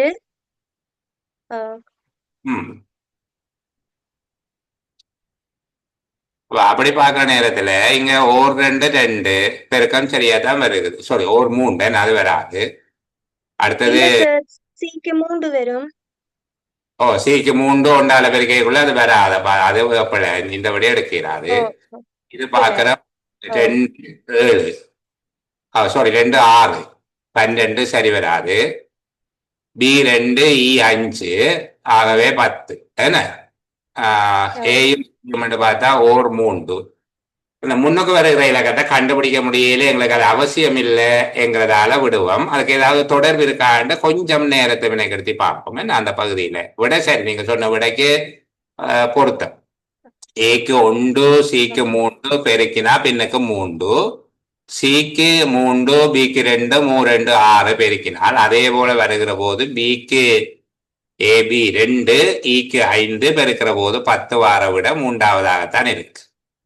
முன்னுக்கு இருக்கிற இலக்கத்துக்கு ஏதேனும் தொடர்பு இருக்குதா என்று பார்ப்போம்.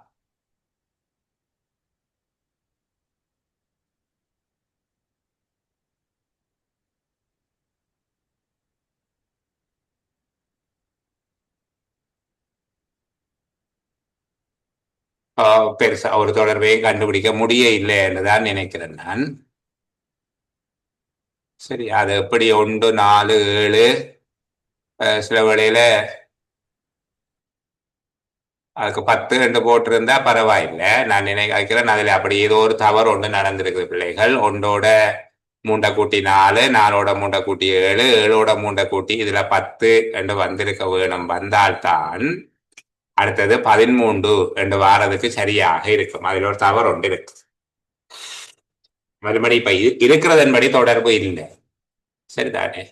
அதுக்கு முன்னுக்கு இருக்கிறது அந்த 1 என்பதை நாங்கள் 10ஆக எடுத்திருக்க வேணும். அந்த வினாத்தாள தயாரிக்கிற போது ஏதோ ஒரு தவறு ஒன்று வந்திருக்கும்.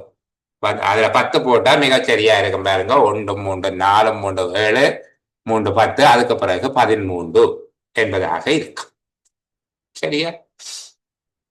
சரி, நாங்கள் இந்த பின்னங்கள் கணிதங்களோட தொடர்பு ஒன்று பார்த்தது முடிஞ்சு அடுத்தது ஒரு கொஞ்சம் ரிலாக்ஸ் பண்ற கேள்வி.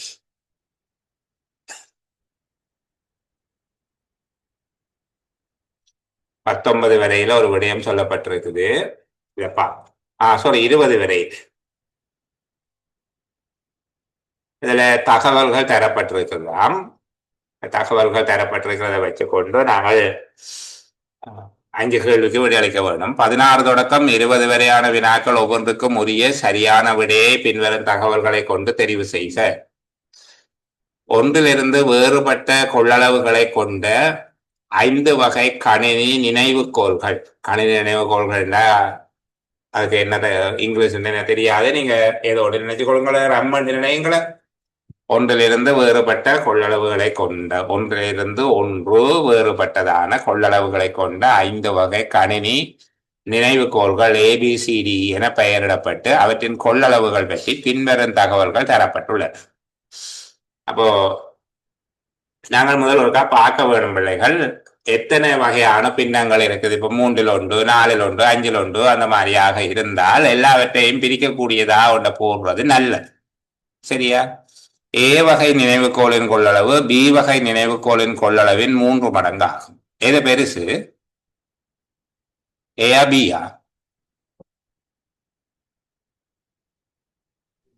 B கூட பி சார். A sir.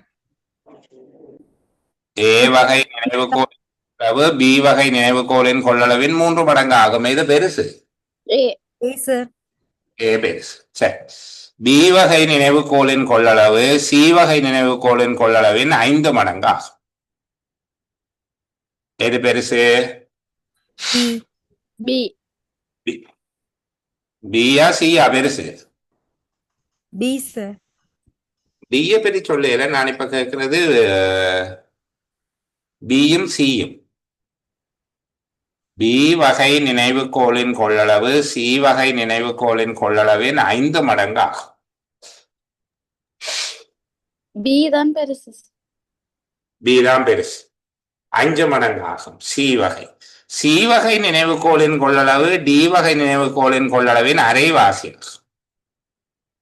யாருடையது பெருசு? டி தான் சார் பெருசு. D பெருசு. D வகை நினைவுகோளின் கொள்ளளவு E வகை நினைவுகோளின் கொள்ளளவின் அரைவாசியாகும்.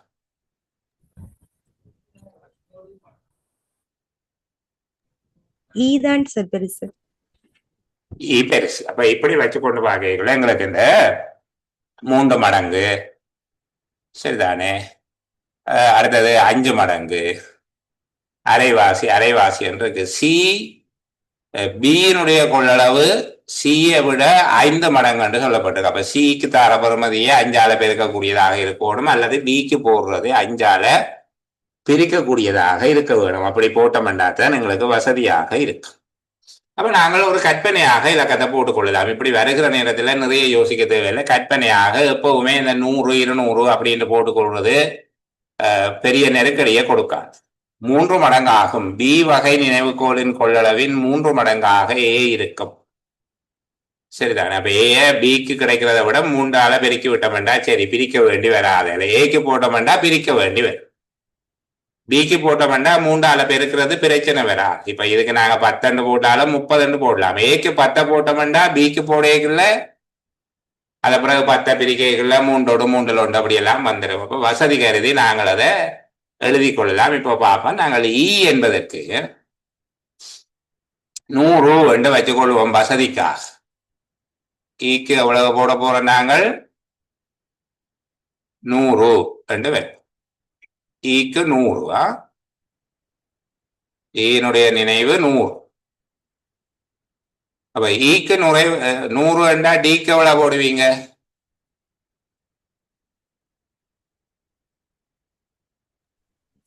சார். டிக்கு 100 போட்டோம் என்றால் டிக்கு 50 போடும். டி 50. சரியா? டி 50. டிக்கு பக்கத்திலே 50 என்று போடுவோம். சி வகை நினைவுகோளின் கொள்ளளவு டி வகை நினைவுகோளின் கொள்ளளவின் அரைவாசி ஆகும். அப்ப சிக்கு எவ்வளவு போட போறோம்? 25. சிக்கு 25. சி வகை நினைவுகோளின் கொள்ளளவின் 5 மடங்கு ஆகும். பிக்குரியது. பி 125. சி வகை நினைவுகோளின் கொள்ளளவு சி வகை நினைவுகோளின் கொள்ளளவின் 5 மடங்கு ஆகும். அப்ப பிக்கு எவ்வளவு போட போறீங்க? 125. இதுக்கு 125. 5 மடங்கு. பிக்கு 125. சரியா? ஏ வகை நினைவுகோளின் கொள்ளளவு பி வகை நினைவுகோளின் கொள்ளளவின் 3 மடங்கு ஆகும். அப்போ ஏக்கு எவ்வளவு? 375. 375. இப்ப இந்த ஒழுங்கு எங்களுக்கு தெரியும். சரிதானே? ஆக கூடினது ஏ, அடுத்தது பி, முதலாவது ஏ. இது எழுதி வச்சிருக்க வேண்டும் இல்ல, ஞாபகத்துல வச்சிருக்க வேண்டும். நான் வசதிக்காக எழுதுகிறேன். ஏ, அடுத்தது பி, அடுத்தது இ, அடுத்தது டி,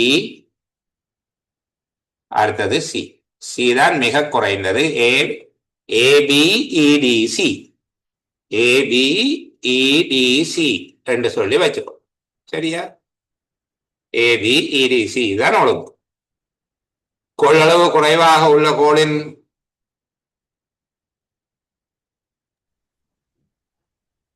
கோள் எது? சி. சி. அப்ப நாங்கள் 3 என்று எழுதோடும். சி என்று எழுதி போடக்கூடாது. என்ன?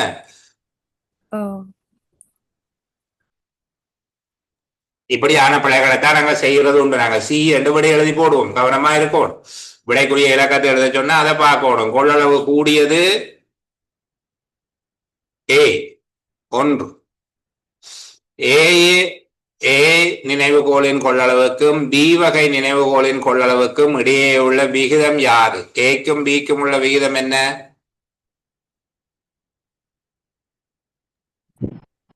3 3க்கு 1. 1க்கு 3 அல்ல, 3க்கு 1. என்ன?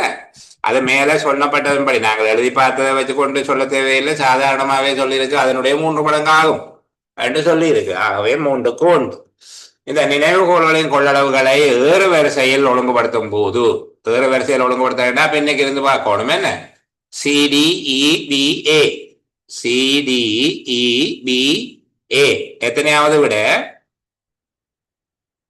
3வது. சாரி, 3வது. 3வது விட. CDEBA. இதுல ஒரு கூற்று தவறானதா? பியினதும் ஈனதும் கொள்ளளவுகளின் மொத்தத்தின் 3 மடங்காது பியினதும் 5 நினைவுகோள்களின் கொள்ளளவுகளின் மொத்தம் பற்றிய பிழையான கூற்று. இப்ப கொள்ளளவுகளின் மொத்த தொகை எவ்வளவு வேண்டவர்களா கண்டுபிடிப்போமா? 675. என்ன? மொத்த தொகை 675 தானே? மொத்தமா 675 இருக்குது. இதை வச்சுக்கொண்டு பியின் ஈயின் கூட்டுத்தொகை பி மற்றும் இ 225 அதன் 3 மடங்காகும். அது சரியான கூற்று. சரியா? நாங்கள் எத்தனை போட்டாலும் அதுக்கு ஏற்றபடிதான் வருகிறது. பி 125 இ 100 225 மொத்தம் பீனதும் ஈனதும் கொள்ளளவுகளின் மொத்தத்தின் 3 மடங்கு 675. அது சரியா இருக்கு. பீனதும் டீனதும் வித்தியாசத்தின் 9 மடங்காகும். பிக்கும் டிக்கும் வித்தியாசம், பீனதும் டீனதும் வித்தியாசம். B 125 D 70 D 50.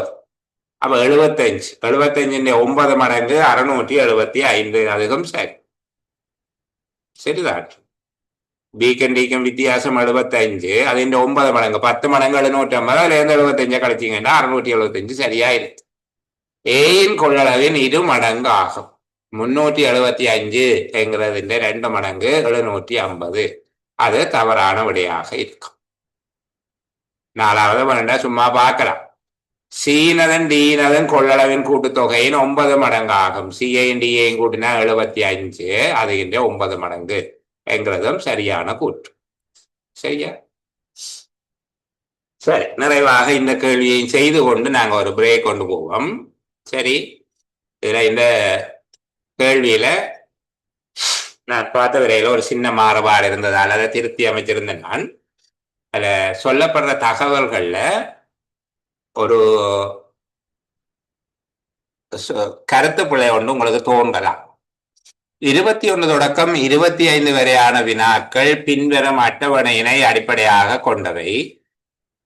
இங்கு காட்டப்பட்ட இலக்கங்கள் 1 2 3 4 5 6 7 7 என்றவாறு அமைகின்றது. அதே போல் அதில் காணப்படுகிற உருக்கள் இதில் தரப்பட்டிருக்கிற 7 வகையான உருக்கள் என்றவாறு அமைகிறது. ஆனால் இலக்கத்துக்கு எதிராக காணப்படும் உருக்கள் நேரடியாக தொடர்பில்லை. நேரடியாக தொடர்பில்லைன்னா 3க்கு முக்கோணம், 5க்கு அந்த கருப்பு முக்கோணம், 4க்கு சதுரம் என்று சொல்லி அப்படி தந்தா பிரயோசனமே இல்லை. சரிதானே? நேரடியாக தொடர்பில்லை. ஆனால் அதை இலக்கம் காணப்படுகிற ஒழுங்கமைப்பில் காணப்படுகிறது. இலக்கம் காணப்படுகிற ஒழுங்கமைப்பில் என்றால் முதலாவது எண்கள் 3 5 4 7 6 அல்லது 35,476 என்பதற்கு முதலாவதாக காணப்படுகிற கோலம் அது குழம்பி போய் இருக்குன்னு நினைச்சுக் கொள்ளணும். நீ அந்தந்த இலக்கத்துக்குரியது குழம்பி போய் இருக்குது என்று எடுத்துக்கொண்டு நாங்கள் அந்த இலக்கங்களுக்குரியவற்றை கண்டுபிடிக்கிறது. இது கிட்டத்தட்ட ரகசிய குறியீடு. ரகசிய குறியீடு போல நீங்கள் இதை கருதி கொண்டு செய்யலாம். அது சரியான விடையை உங்களுக்கு கொண்டு வந்து சேர்க்கும். சரியா? இப்ப உதாரணத்துக்கு இதுல 3 என்கிற இலக்கம். சரியா? 3 என்கிற இலக்கம் முதலாவதுலையும் இருக்குது, 2வதுல இருக்குது, 3வதுல இருக்குது, 4வதுல இருக்குது, 5வதுல இருக்கு. இந்த 5லையும் பொதுவாக காணப்படுற ஒரு உருவம் என்ன? 5லையும் காணப்படுகிற பொதுவான உருவம் 5லையுமே இருக்கு. 6வதுல இல்லை. சொல்லுங்க. கருப்பு சதுரம். கருப்பு சதுரம் 5லையும் இருக்கு. என்ன? கருப்பு சதுரம் 5லையும் இருக்குது. முக்கோணமும் 5லையும் இருக்கு. பாருங்க, முக்கோணமும் 5லையும் இருக்கு இல்லையா? 3 என்பதற்கு முக்கோணமும் வரலாம், கருப்பு சதுரமும் வரலாம்.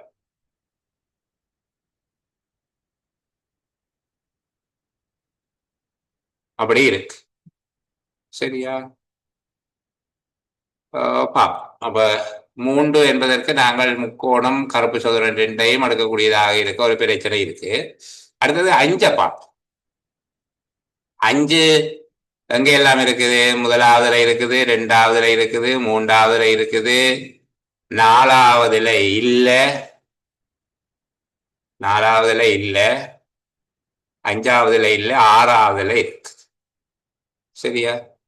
முதலாவது, 2வது, 3வது, ஆறாவது. இந்த நாலுலையும் பொதுவாக இருக்கிறது எது?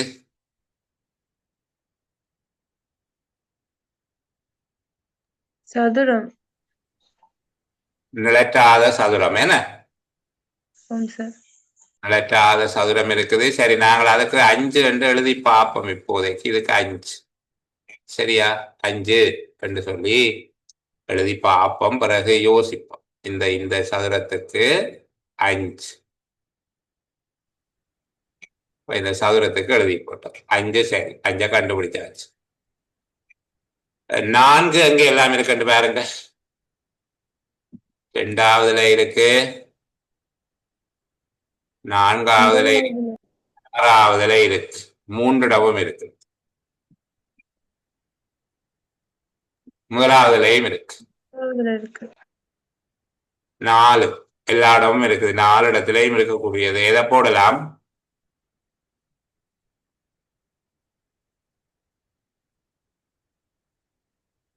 தரவுக்கு 4 போடலாம் பாருங்க, அல்லது எக்ஸுக்கு 4 போடலாம். சரியா? எக்ஸுக்கு 4 போடலாம். அடுத்தது இந்த 6 பார்ப்போம். 6 அங்கே எல்லாம் இருக்குது. எக்ஸுக்கு 4. 4 எக்ஸ் இல்ல 2ஆவதுல.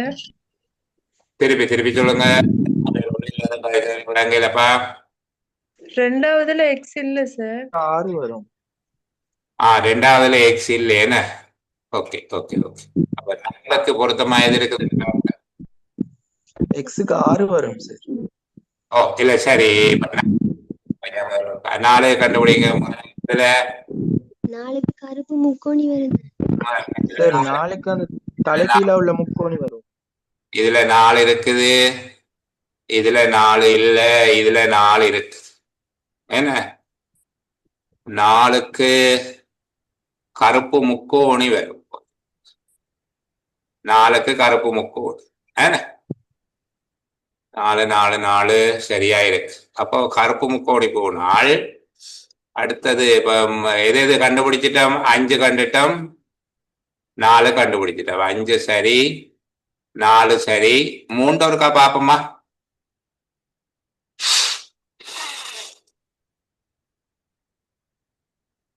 மூன்று இருக்கிற இடம் எல்லாம் இருக்கிறா.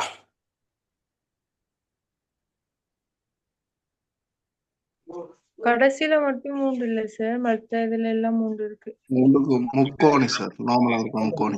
கருப்பு சதுரம். அந்த முக்கோணத்தை 5க்கு போட்டு பார்த்தோம்னா இங்க 5 இல்லை, ஆனால் முக்கோணம் இருக்குது. ஆகவே முக்கோணத்துக்கு 3 போடலாம் இல்லையா? முக்கோணத்துக்கு 3 போடலாம் பாருங்க. சார் கருப்பு சதுரம். கருப்பு சதுரம் 3 போடலாமா? 2 இங்கேயும் இருக்குது, 3 இங்கேயும் இருக்குது, 3 இங்கேயும் இருக்கு. கருப்பு சதுரமும் போடக்கூடியதான் இருக்குது. என்ன கருப்பு சதுரம் அல்லது முக்கோணத்தை போடக்கூடியதான் இருக்குது. சரி பாப்போம். இதுக்கும் 3 போடலாம், இதுக்கும் 3 போடலாம் என்று இப்போதே குறித்து வச்சுக் கொள்வோம். அதுல ஒரு சின்ன சந்தேகம் இருக்கிறதால நாங்க கீழே விட எழுதியில 3 2 பேருக்கும் போடக்கூடியதாக இருக்கு. சரி, 7 பார்ப்போம்.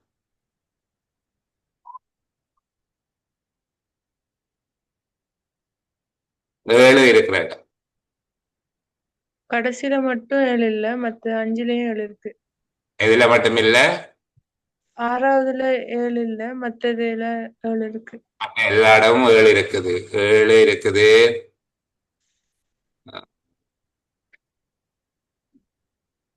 முக்கோணம் வரும் சார். முக்கோணத்துக்கு கருப்பு சதுரத்துக்கு 7 அல்லது 3 போடக்கூடியதா தான் இருக்கு. என்ன சார் முக்கோணம் வரும் சார், அந்த நிறம் தீட்டப்படாத முக்கோணம் 7க்கு. ஓ, ஏன் கருப்பு வரக்கூடாது? கருப்பும் எல்லா இடத்துலயும் வருது. 7 வருகிற 1வது 2வது 3வது 4வது 5வது எல்லா இடத்துலயும் 7 வருகிறதாக அது முக்கோணமாகவும் இருக்கலாம், கருப்பு நிறந்தீட்டப்பட்ட சதுரமாகவும் இருக்கலாம். அதுல ஒரு குழப்பம் ஒன்று எங்களுக்கு இருக்குது. பார்ப்போம். சரியா? வேறு ஏதாவது வழிமுறை இருக்குதா என்று சொல்லி ஆற கண்டுபிடிங்களே. ஆரம்பிச்சமாக இருக்கிற புள்ளடியாக நாங்க எடுத்துக்கொள்ளலாம் அப்படின்னு நினைக்கிறேன். என்ன ஏழுக்கு திறந்துவிட்டப்படாத முக்கோணம் தான் வரும். 7க்கு நிலந்திடப்படாத முக்கோணமா வருது. ஏன்னு சொன்னா சார், அந்த மிஞ்சால பக்கம் தான் இருக்கிற இலக்கங்கள்ல ஒரே ஒரு 7 மட்டும் முன்னுக்கு இருக்குது. அதை வச்சுக்கொண்டுதான் நான் சொல்றேன் நிறந்திட்டப்படாத முக்கோணம் தான் 7க்கு வரும் என்று. ஆனா அந்த ஒழுங்குல தரப்பட இல்லையல்லோம்மா. முன்னுக்கு இருக்கிற ஒரு முக்கோணம் தான் இப்படி இருக்கிறபடியா தான் சொன்னேன் நான்.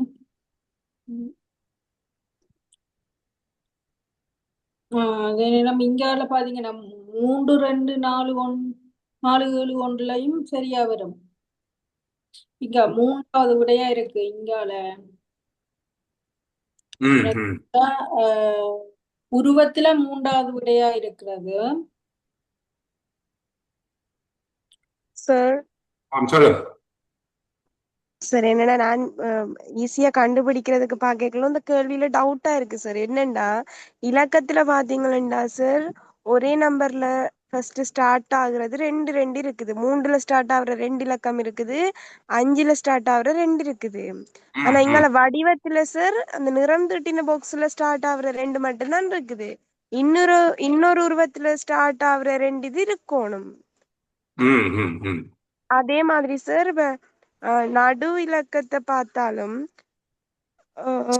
இலக்கத்துல 2 இடத்துல நடுவுல இதுக்கு வேறு ஒரு விதமான பரிசீலனை ஒன்று இருக்குது. நாங்கள் ஒரு சின்ன ஓய்வுக்கு பிறகு நான் பிள்ளைகளுக்கு திருப்பி அதை காட்டுகிறேன். 9 சின்ன பிரேக் எடுத்துட்டு 5 நிமிஷத்துல திருப்பி கதைப்போம். சரி பிள்ளைகள், அந்த வினாத்தாளினுடைய திருத்தமான வடிவம் இருக்குது. அதுல நாங்கள் பார்க்கிற போது ஒரு தவறு இருக்கிறத கண்டுபிடிக்கக்கூடியதா இருந்தது. இப்ப சரியா இருக்கும்னு நினைக்கிறேன். பாருங்க, 21 தொடக்கம் 25 வரையான வினாக்கள் பின்வரும் அட்டவணையினை அடிப்படையாக கொண்டவை. இங்கு காட்டப்பட்ட இலக்கங்கள் 1 2 3 4 5 6 7 என்றபடி அமையும். அதே போல உருக்களும் இதுல இருக்கு. இந்த உருக்களை வச்சு கொண்டு அவர் எப்படி சொல்றார் என்றால், ஆனால் இலக்கத்துக்கு எதிராக காணப்படும் உருக்கள் நேரடியாக தொடர்பில்லை. நேரடியாக தொடர்பில்லை என்றால் இதுல இருக்கிறதுக்கு நேரே அந்த இலக்கம் இருக்கும் என்று சொல்லி எடுக்கக்கூடாது. இது இந்த விட இது என்பதாக எடுக்கக்கூடாது. அது மாறி எங்கேயாவது இப்படி இருக்கலாம். சரிதான், தொடர்பில்லை. ஆனால் அவை இலக்கம் காணப்படுகிற ஒழுங்கமைப்பில் காணப்படுகிறது. இலக்கம் இருக்கிற அதே ஒழுங்குல தான் அவை இருக்குது என்று சொல்லி சொல்லப்பட்டிருக்கு. சரியா? இப்ப இதை வச்சுக்கொண்டு நாங்கள் கண்டுபிடிக்கிறதுக்கு முயற்சி செய்வோம். அப்ப முதல் இருக்கிற அந்த வினாத்தாளுக்கு பதிலாக இது திருத்தம் செய்யப்பட்ட வினாத்தாள். பிள்ளைகள் இந்த வினாத்தாள் திரும்ப நாங்கள் குழுவில பதிவிட்டு விடுகிறோம் உங்களுடைய வசதி கேள்வியா. சரி, அப்ப கவனிங்க, இதை நாங்கள் எப்படி செய்ய போகிறோம் பார்ப்போம்.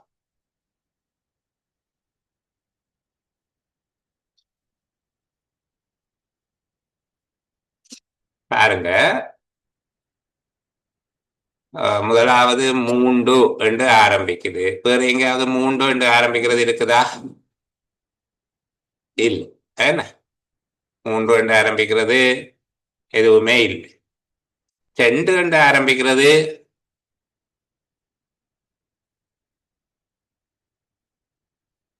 ரெண்டு இருக்குது, இதுலயும் இருக்குது, இதுலயும் இருக்குது. 2 என்று ஆரம்பிக்கிறது 2 இருக்கு. 3 என்று ஆரம்பிக்கிறது 1 தான் இருக்கு. 1 3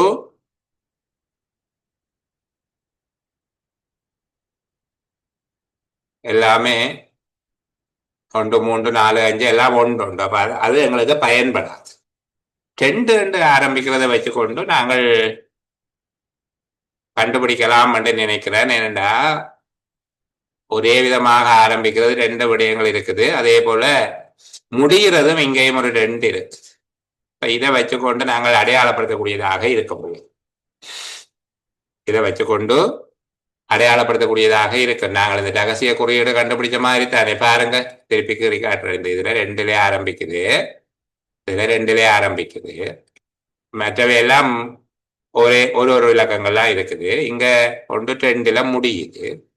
ஆகவே ஒரே விதமாக ஆரம்பிச்சு ஒரே விதமாக முடிகிற 2க்கு பதிலாக நாங்கள் எது எடுக்கலாம் பிள்ளைகள்?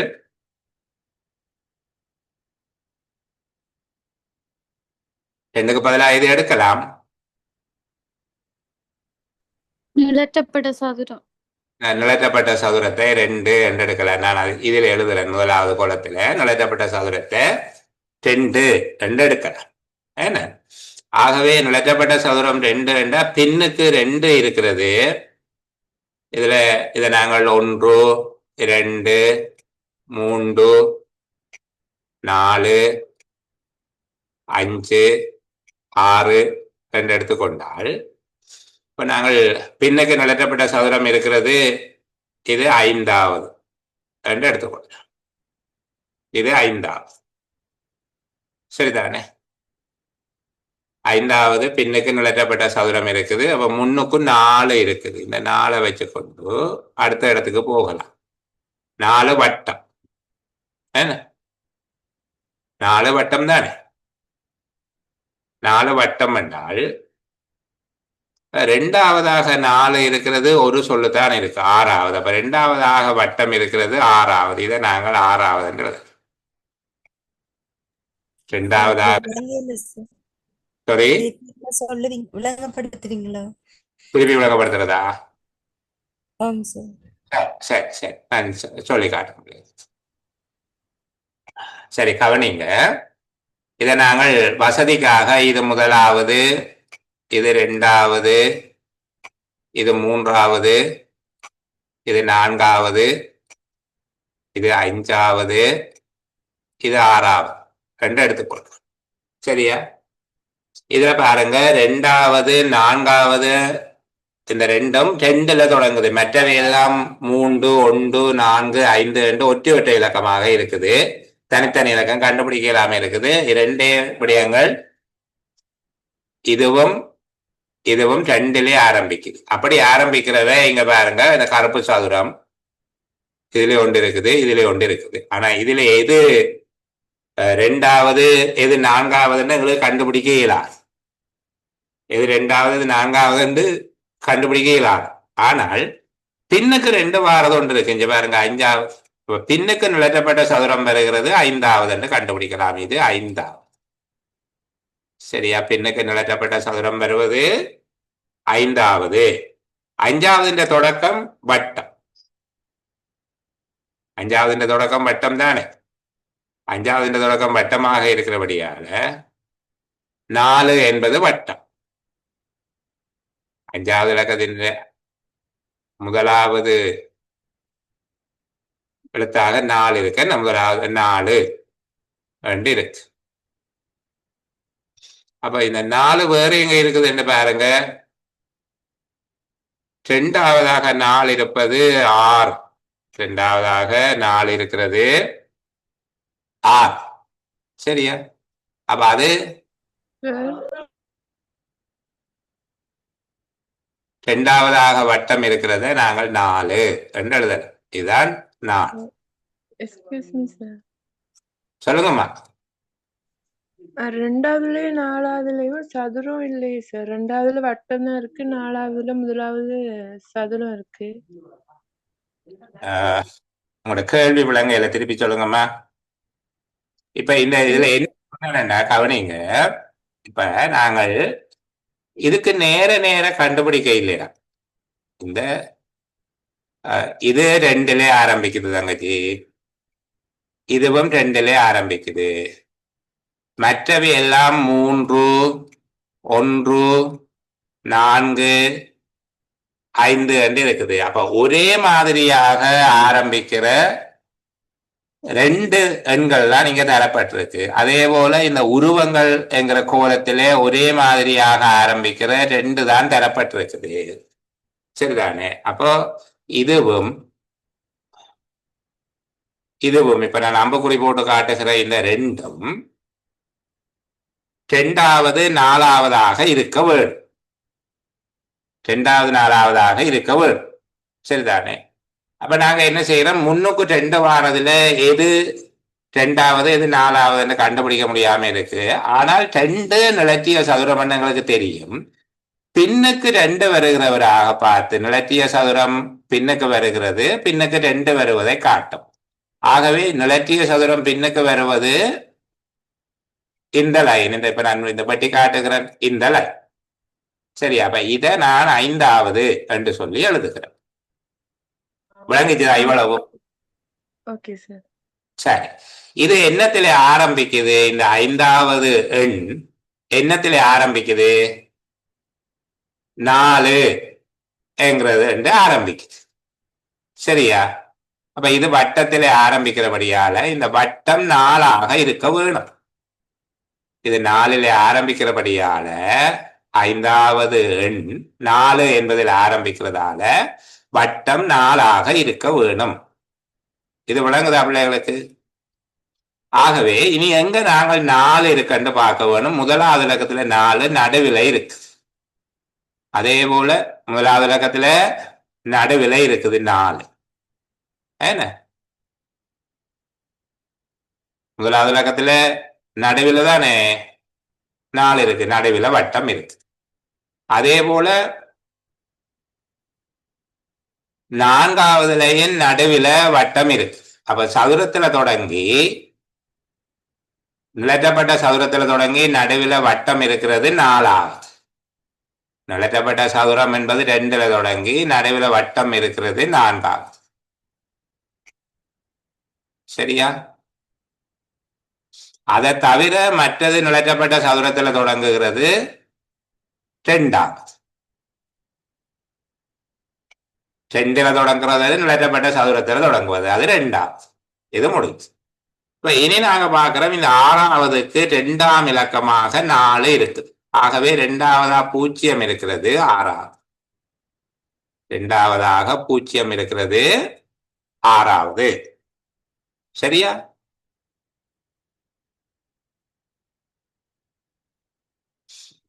இனி பாருங்க, 3ல ஒன்று தொடங்கு. 2, 4, 5, 6 எல்லாம் பார்த்துட்டோம். சரியா? அடுத்தது மிகுதியாக இருக்கிற இலக்கங்கள் என்னென்ன? 3ம் 1ம் 2ம் ஒரே இலக்கத்துல தான் முடியுது. 6, 6 என்பதுல தான் முடியுது. 6, 6 என்பதுல தான் முடியுது. அப்ப 3 என்ன என்று சொல்லி பார்த்துட்டோம். 5வதுக்கு 3 என்ன? நடுவில் இருக்கிறது சதுரம், நிலச்சப்படாத சதுரம். அப்ப நிலச்சப்படாத சதுரம் 3. 3 என்பதிலே ஆரம்பிக்கிறது நிலச்சப்படாத சதுரமாக இருக்கும். இது 1.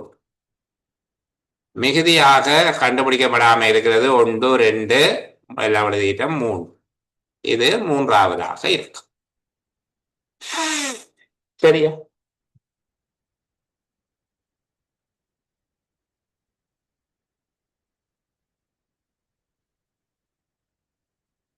இந்த ஒழுங்குல இதை கண்டுபிடிச்சோம் என்றால் சரி. நாங்கள் இதுல முதலாவதாக கீயாக எடுக்கக்கூடியது 2ஐத்தான் கீயா எடுக்கலாம்.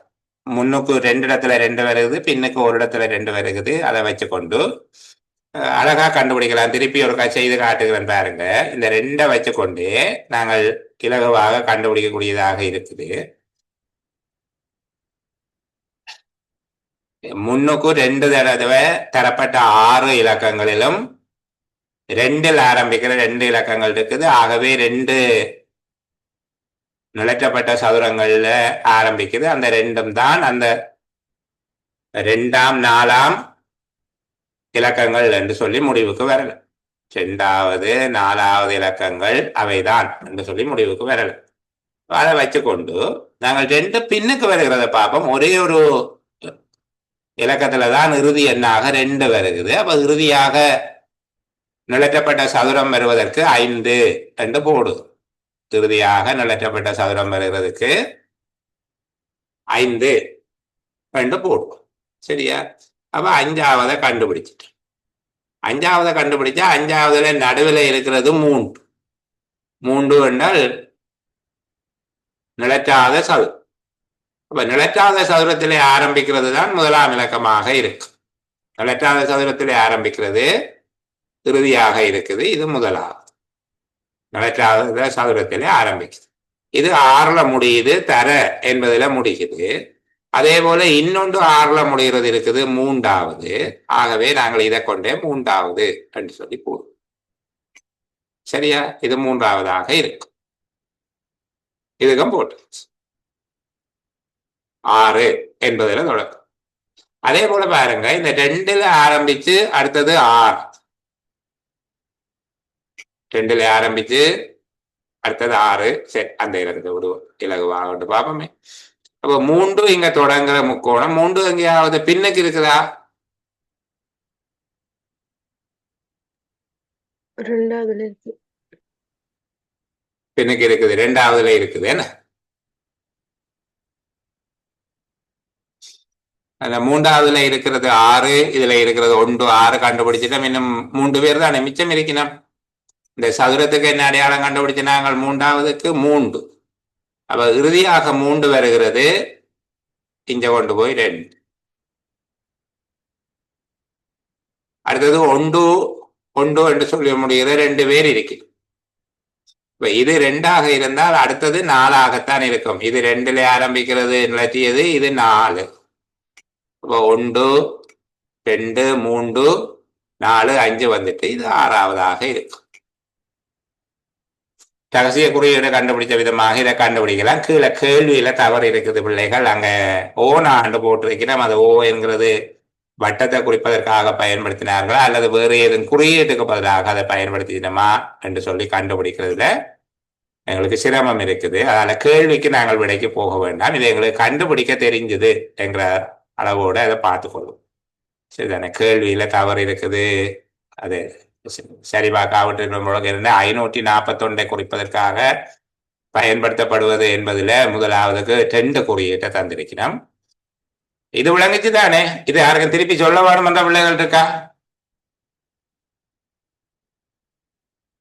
பிள்ளைகள் இதுல யாருக்கும் திருப்பி சொல்ல வேணும் என்றாக இருக்கிறீங்களா? இல்லதானே? இல்ல சார். சரி, சரியாக முதல் இருந்ததுல ஒரு சின்ன தவறு இருந்தது. அந்த வினாத்தாளை நீங்கள் பயன்படுத்த வேணாம். மற்றதெல்லாம் சரி. இதுல இது சரியான வடிவம். இதை பயன்படுத்தினதோட சரி.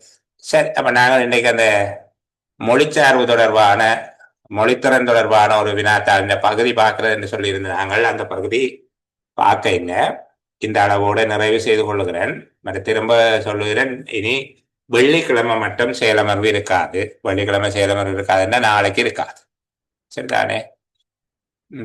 திங்கள், செவ்வாய், புதன், வியாழன் 4 நாட்களும் 6:45, 7:45, 6:50 பேச தொடங்கிடுவேன். யார் வந்தால் என்ன, வராவிட்டால் என்ன, 7:50 நிறைவு செய்யக்கூடியதாக இருக்கும்.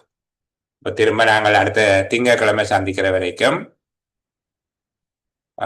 இன்னும் ஒரு மகிழ்வான பொழுதுல சந்திக்க வேணும் என்கிற பிரார்த்தனையோடு எல்லோருக்கும் பாய் பாய், குட் நைட்.